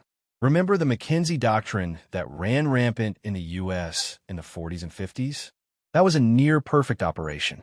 Not only did it suppress the domestic unrest, but also resolve the hatred of the people for the government by abandoning a chess piece. Think about it. How could a mere senator from Wisconsin kidnap an entire country? The answer is simple, because he has the support of the real master behind the country. But what about Hydra? You always want to go to the front and achieve your goal of world domination in the most primitive, direct, and barbaric way. What a ridiculous strategy. I can't describe your stupidity and short-sightedness. Killing a large number of civilians will only create more hatred and enemies, but won't bring any benefits at all. The real value of Project Insight is deterrence. It's like a nuclear weapon on a launcher, so no one dares to act rashly. My suggestion is to immediately delete the meaningless Zola algorithm and let it operate according to the plan of the World Security Council. But you can hide behind the scenes and selectively choose targets, such as the relatives and children of important government officials or some billionaires who control the media, and force them to work for Hydra through threats and persuasion. When you control more than 70% of the world's government officials and media, it's the same as controlling the world. It doesn't matter if you go to the front or not. What was the most powerful thing about Hydra? It wasn't how advanced the technology was, how abundant the funds were, or how sophisticated the armed forces were. Their real strength was that they were good at hiding themselves. You never knew which official with great political achievements or a philanthropic billionaire was the leader of Hydra. These guys were like weeds on the side of the road. No matter how many times they were harvested, they would stubbornly grow back. However, such an organization actually wanted to walk onto the stage and stand under the sun to receive the fanatical cheers of the people. Unfortunately, even though Alexander Pierce hesitated for a moment, he eventually shook his head. I admit that what you said makes sense, but the entire Insight plan involves too many details, and it's too late to modify it. I'm very sorry, but I have to follow the original plan. Don't worry, I've already developed countermeasures against the remaining Avengers. They can't stop the rise of Hydra. Well, I wish you all the best in advance. Goodbye. Zhang Cheng realized that it was useless to say more, so he straightforwardly made a gesture of sending him off. As the saying goes, it's hard to persuade a damned ghost with good intentions. Since Hydra wants to die, he can't stop it. Goodbye. Alexander Pierce knew that the other party did not want to continue the discussion, so he decisively got up and left the store with his subordinates. After watching his car drive away, Zhang Cheng released his control over Black Widow and said with a faint smile, "Dear Natasha, I've suddenly changed my mind. Do you want to save Nick Fury now?" "What do you mean?" "Nothing. I suddenly realized that Alexander Pierce's plan is impossible to succeed, so I decided to give up on him." "Give up?" Black Widow's eyes widened in surprise. She couldn't believe that the two people who looked intimate a few minutes ago had turned hostile in the blink of an eye. "Oh, is it difficult to understand? As I mentioned before, I'm a bystander, a social experimenter. I want to see what kind of interesting changes Hydra will bring when it comes to the stage. But according to the brutal slaughter of civilians in the Insight plan, Hydra can't come to the stage at all, so I decided to terminate the experiment." Zhang Cheng raised his head and drank the hot tea in the cup, and explained casually, "So, in your eyes, this war that concerns the life and death of millions of people is just an interesting social experiment?" Natasha Romanoff asked with a serious expression. "Strictly speaking, that's right. Don't forget, I'm just a bystander. It's all an internal struggle. At best, I just gave some advice to one side. In addition, I just felt that Nick Fury was hit hard. If you want to save him, you'd better hurry up, or he'll die in 1 minute and 30 seconds. Zhang Cheng raised his head and glanced at the electronic clock hanging on the wall. "Damn it! Quick, take me there." As soon as she heard that the director was in danger, Natasha Romanoff couldn't care about anything else. She immediately stood up and put on the weapons and gadgets on the table.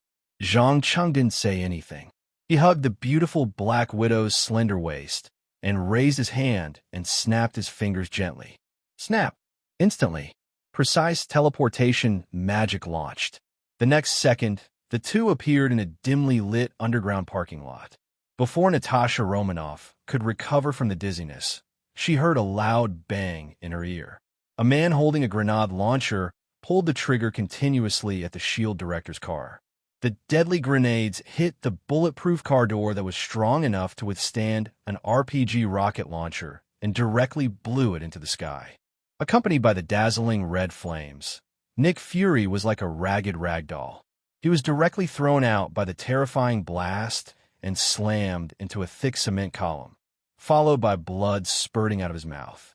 Fury, seeing that her boss life was hanging by a thread, Black Widow quickly pulled out 2 pistols and rushed forward while pulling the trigger. Boom, boom, boom, boom, boom. Although the accuracy of shooting while running was worrying, it still successfully attracted the enemy's attention. The masked man threw away the grenade launcher and hid behind a truck. Relying on the steel plate of the truck as a cover, he changed to a submachine gun and began to fire. Chapter 524.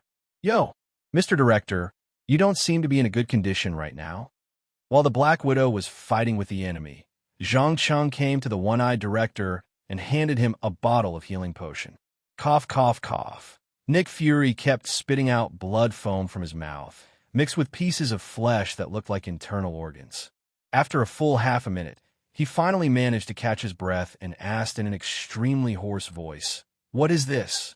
If I were you, I wouldn't ask anything and just drink it. After all, with your current injuries, if I wanted you to die, I wouldn't need to poison you at all. I could just sit by and watch patiently for a while." Zhang Cheng hinted with a faint smile. He knew very well that the braised egg in front of him was obviously paranoid again and wanted to take the opportunity to get some useful information from him. But unfortunately, he wouldn't spoil him, and he didn't intend to reveal any information. The reason was simple. Although he was using the body of a divine dragon, his soul and way of thinking were still that of a human. Once he communicated too much, he would inevitably reveal some habits that only people who lived on Earth for a long time would have. One had to know that a black dragon from an alternate world and a human from another Earth were worlds apart in terms of deterrence. *T. Okay, you're right. Feeling his broken ribs, spleen, and kidney, Nick Fury knew that he had no right to negotiate. He pulled out the cork and drank the potion. Instantly, an indescribable feeling quickly flowed through his body and repaired every damage in his body. In less than a few seconds, he felt the pain disappear and the bullet hole in his left lung also healed. If it weren't for the large amount of blood that had not dried up on his clothes, he would have thought that everything that just happened was an illusion. How is it? Isn't it magical? Zhang Cheng pursed his lips and showed a playful expression. It is indeed magical, Mr. Dragon. Maybe after this incident, we should sit down and have a good talk and make some deals. After saying that, Nick Fury struggled to get up and took out the pistol he carried with him to support his men in the bitter battle. Because it was none other than Captain America's best friend, the soul of the Roaring Commandos, Bucky Barnes, who was also injected with the super soldier serum after being caught by Hydra.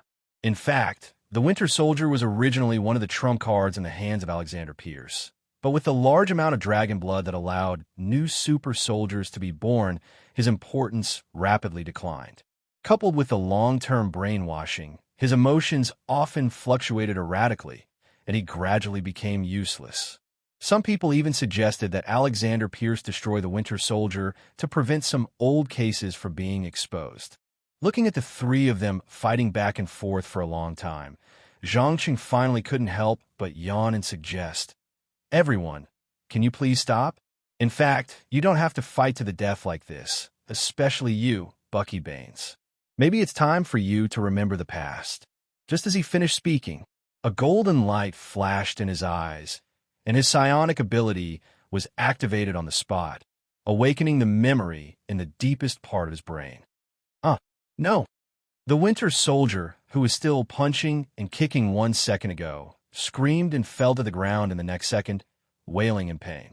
Due to long-term brainwashing and freezing, the pain suffered by his central nervous system is beyond the limit of what humans can endure.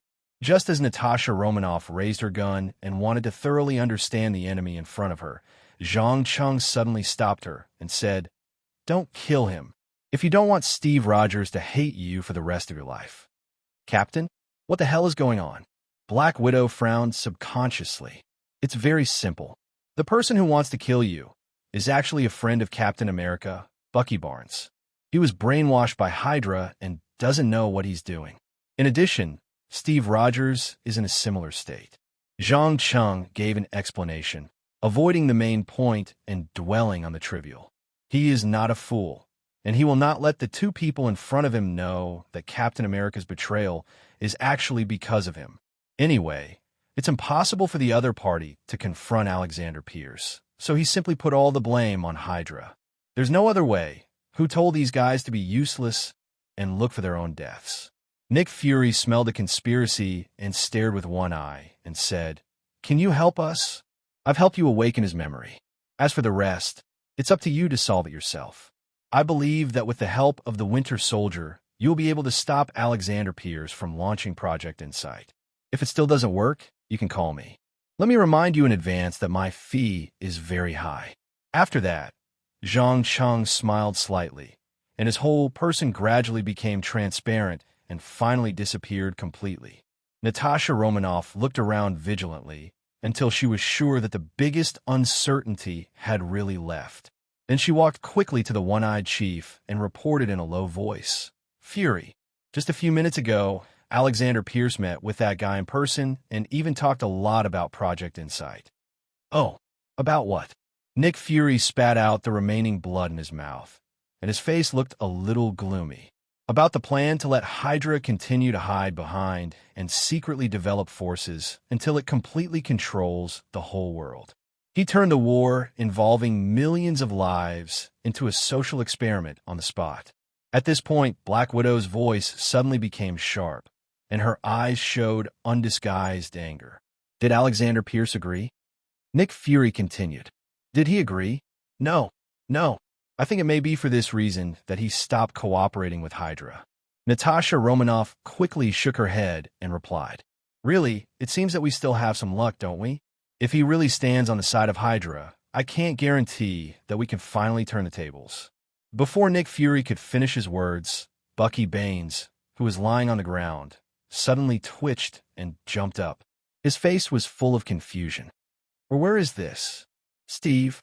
Where's Steve? Calm down. Do you remember what happened just now?" Black Widow carefully kept a safe distance.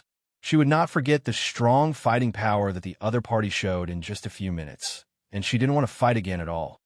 "Well, sorry, I don't remember. I only remember that I fell from the train, and I don't remember the rest."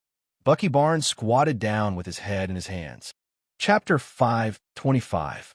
As Nick Fury, Black Widow, and Winter Soldier disappeared from Hydra's sight at the same time, Alexander Pierce quickly realized the seriousness of the problem and quickly accelerated the steps of Project Insight.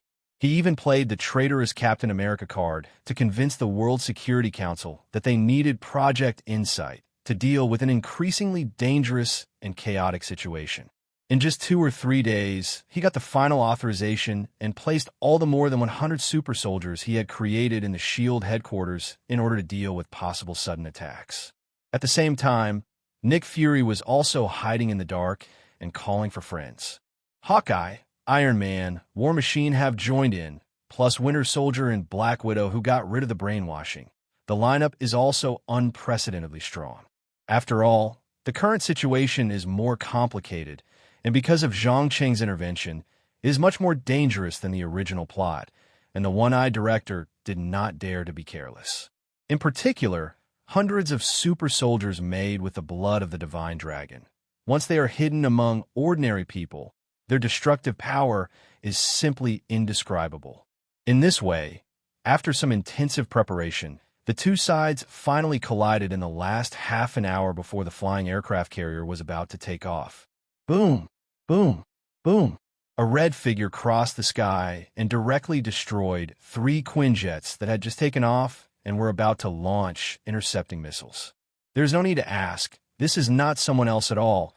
It is Iron Man, who always likes to make high-profile appearances, Tony Stark.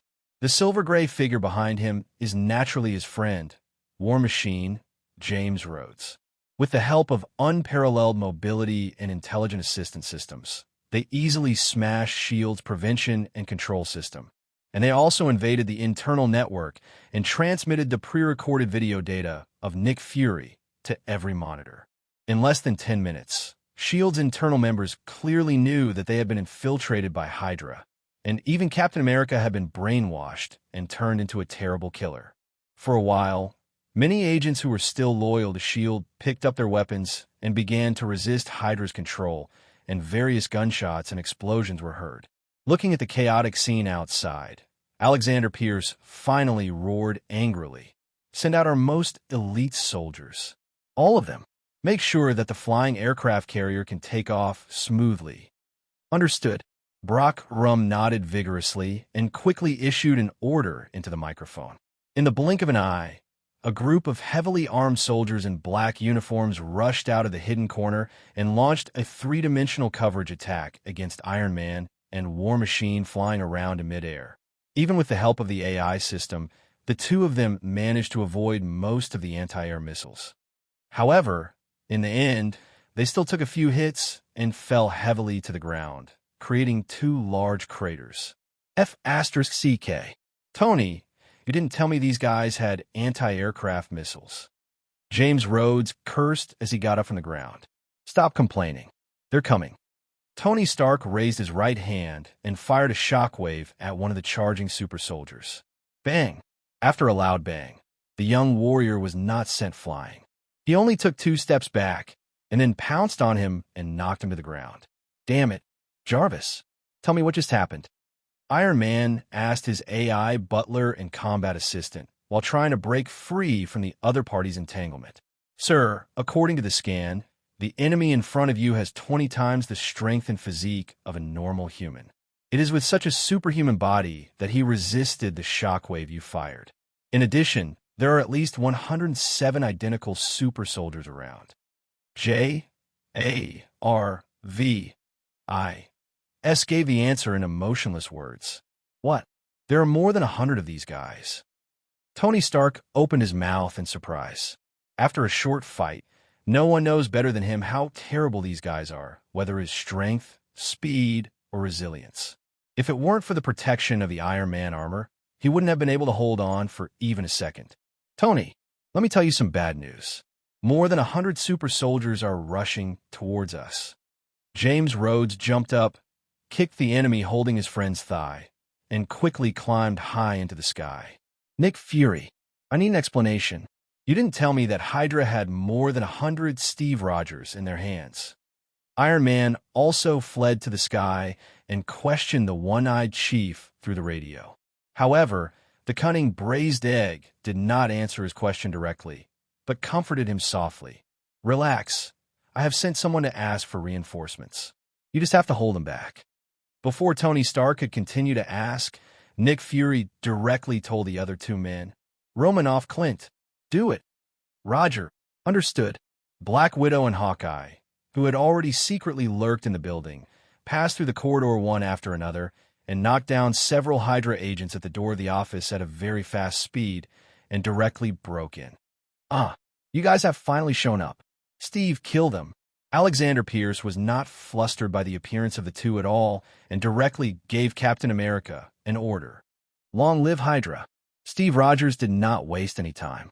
He shouted a slogan, raised his shield, and rushed forward. No one noticed that outside the building, Winter Soldier Bucky Barnes had quietly sneaked into the interior of one of the flying aircraft carriers. At the same time, in an inconspicuous small restaurant on the side of the road in Washington, D.C., Zhang Chang was tasting the delicious, steaming barbecue and learning about the latest battle between S.H.I.E.L.D. and Hydra through the news broadcast on TV. It has to be said that the Western reporter's sense of smell and speed are definitely more efficient than any intelligence organization. From the outbreak of the war to the present, it has been less than 5 minutes, and the scene has been transmitted to the world. Even the CIA, the FBI, and the military under the use government have not had time to respond. Just after he swallowed a piece of delicious and juicy beef, several familiar figures suddenly appeared, and the middle-aged man in the lead did not say anything and directly sat across the table. These guys are none other than Coulson and his team members who have disappeared for a while. Of course, due to the influence of the Hydra Rebellion, everyone's face showed more or less exhaustion. Chapter 5:26. "Here, take a look." This is the killing machine made by Hydra with your blood. Coulson took out his mobile phone, opened one of the video files, and placed it on the table. As for the content, it is nothing more than some bloody and cruel injection scenes, and some strength, physical fitness, and combat tests.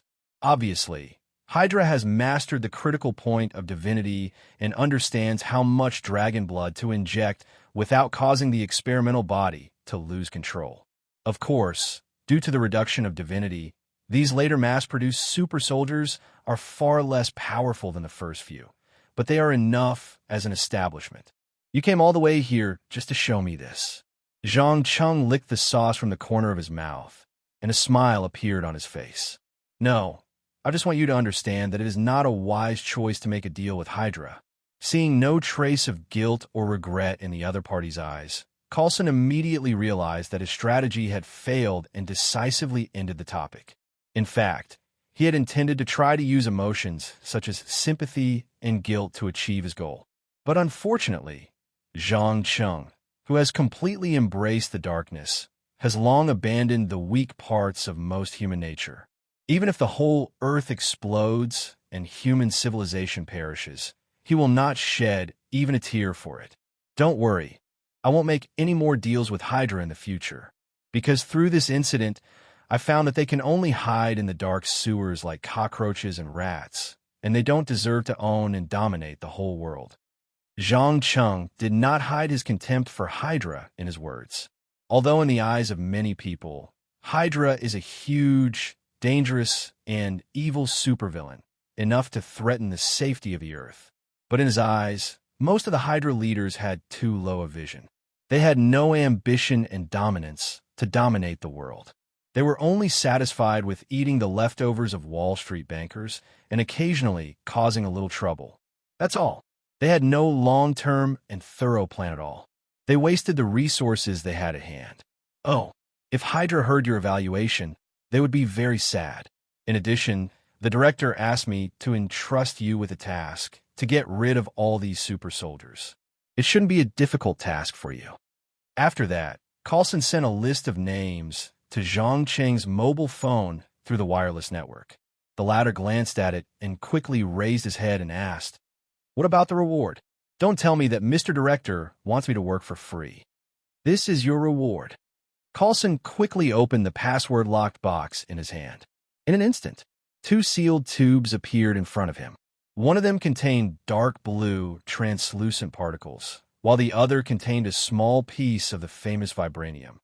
There was no doubt that the one-eyed chief knew that Zhang Cheng had been collecting all kinds of strange elements, so he specially allowed him to use 2 elements that he had never seen before as bargaining chips.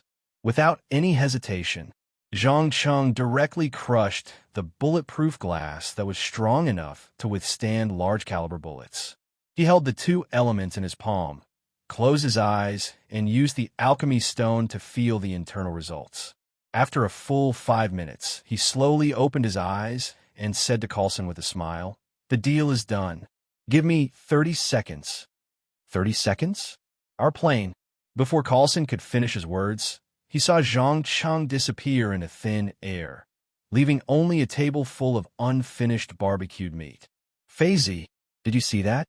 What happened just now?" Melinda immediately asked the team's technical support through the radio.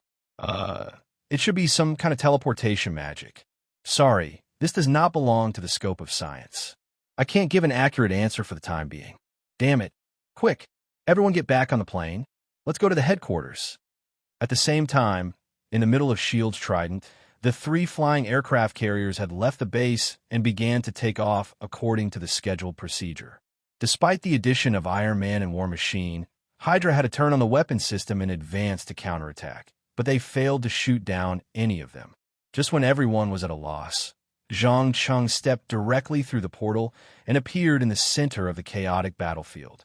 He winked at the Hydra super soldiers, and the latter collectively knelt on the ground and screamed in pain. In just a few minutes, black scales, claws, and wings grew on their bodies, and their heads turned into dragon heads. My God, who the hell can tell me what the hell is going on? Is this a real-life version of Aliens? Tony Stark's eyes widened in surprise. "Leave them alone. Go and solve the flying aircraft carriers. Once they start connecting with the satellite, millions of people will die. Nick Fury reminded loudly. Although he didn't know what happened to these Hydra super soldiers, from the appearance, it was obviously related to the Black Dragon, so he didn't need to pay attention to them for the time being. These Dragonians who had just completed their transformation ignored the orders issued by Hydra and stepped in front of their master, one by one, kneeling on one knee to show their attitude. Dragon blood, the most incredible bloodline. Just a little bit of it can give ordinary people great power, but at the same time, it will also make humans slaves of the dragon. There was no resistance.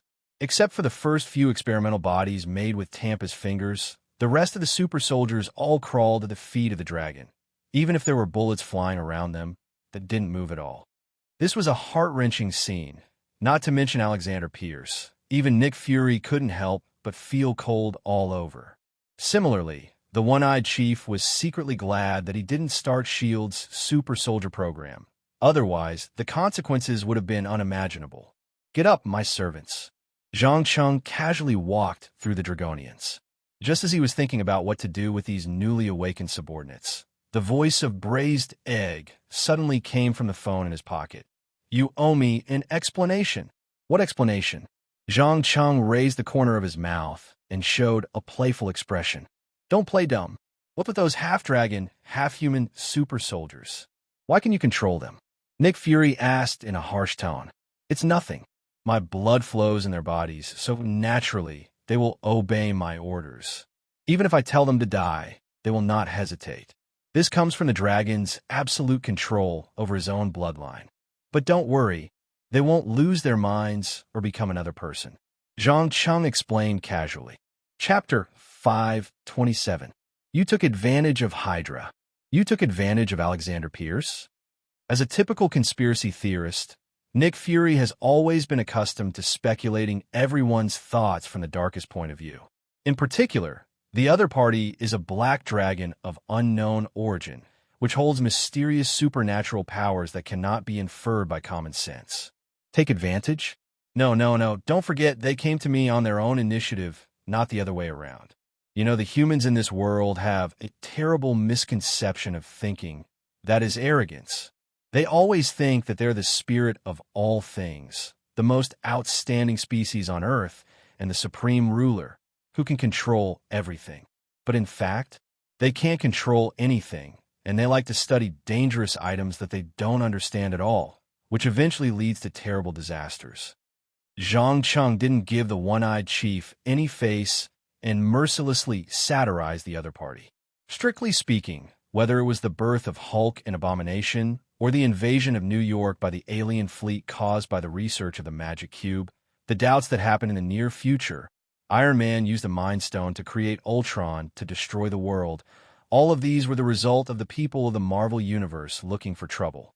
It must be known that under normal circumstances, it is impossible for a superpower to make such low-level, stupid mistakes over and over again. Unless the politicians' heads are full of shit.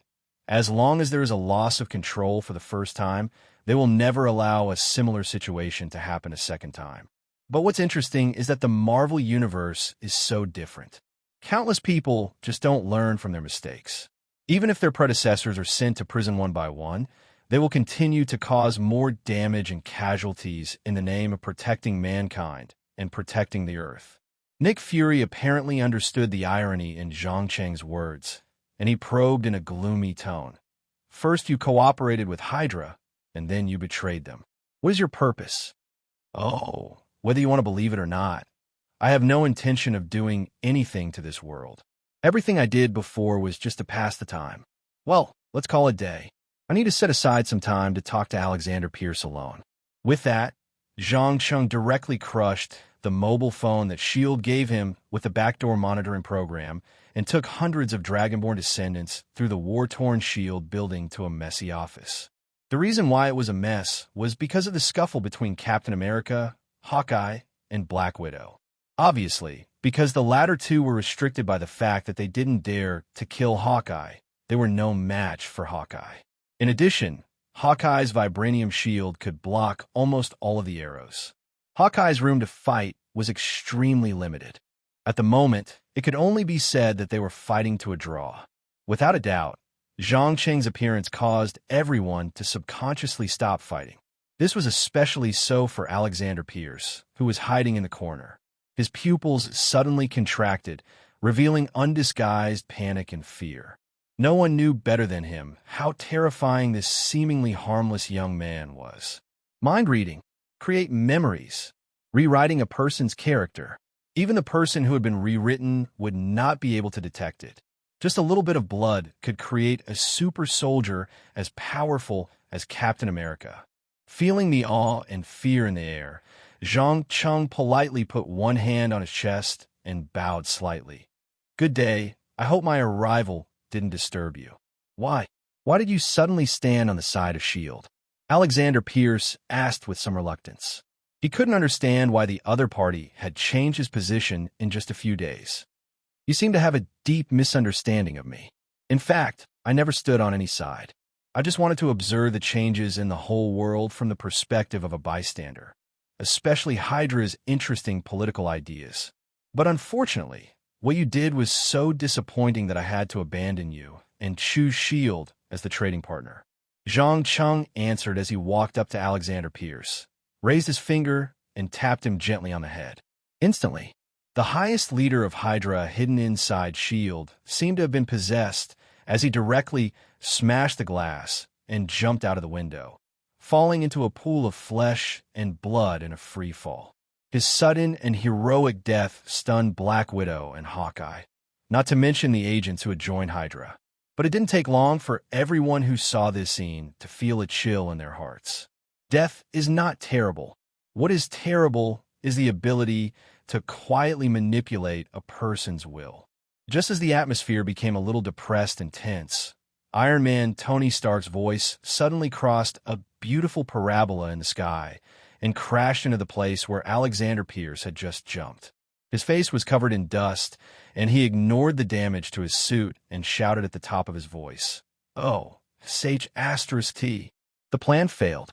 There's a chip that didn't fit. You better think of something quickly, or the aircraft carrier will attack in 40 seconds. "What? Damn it. Didn't you promise that there would be no accidents?" As soon as they heard that the aircraft carrier's weapon system would begin to wipe out the ground in 40 seconds, the abuse in the communication channel was endless. Anyone who knows anything about the 3 aircraft carriers knows that once that thing is launched, it will immediately cause the deaths of thousands of civilians. Not to mention S.H.I.E.L.D. and the Avengers. Even the U.S. government can't afford such a big scapegoat. After all, the invasion of an alien fleet is one thing, and human killing each other is another thing. Looking at the countless black barrels in the sky, a Quinjet finally stopped at the window of Alexander Pierce's office, and Nick Fury, wearing a black trench coat, came down from it. He ignored Captain America, whose eyes were full of hatred, and went directly to Zhang Cheng and said straightforwardly, "I need your help. My price is not low." Zhang Cheng pursed his lips and showed a smile. "Don't worry, I will give you a satisfactory reward."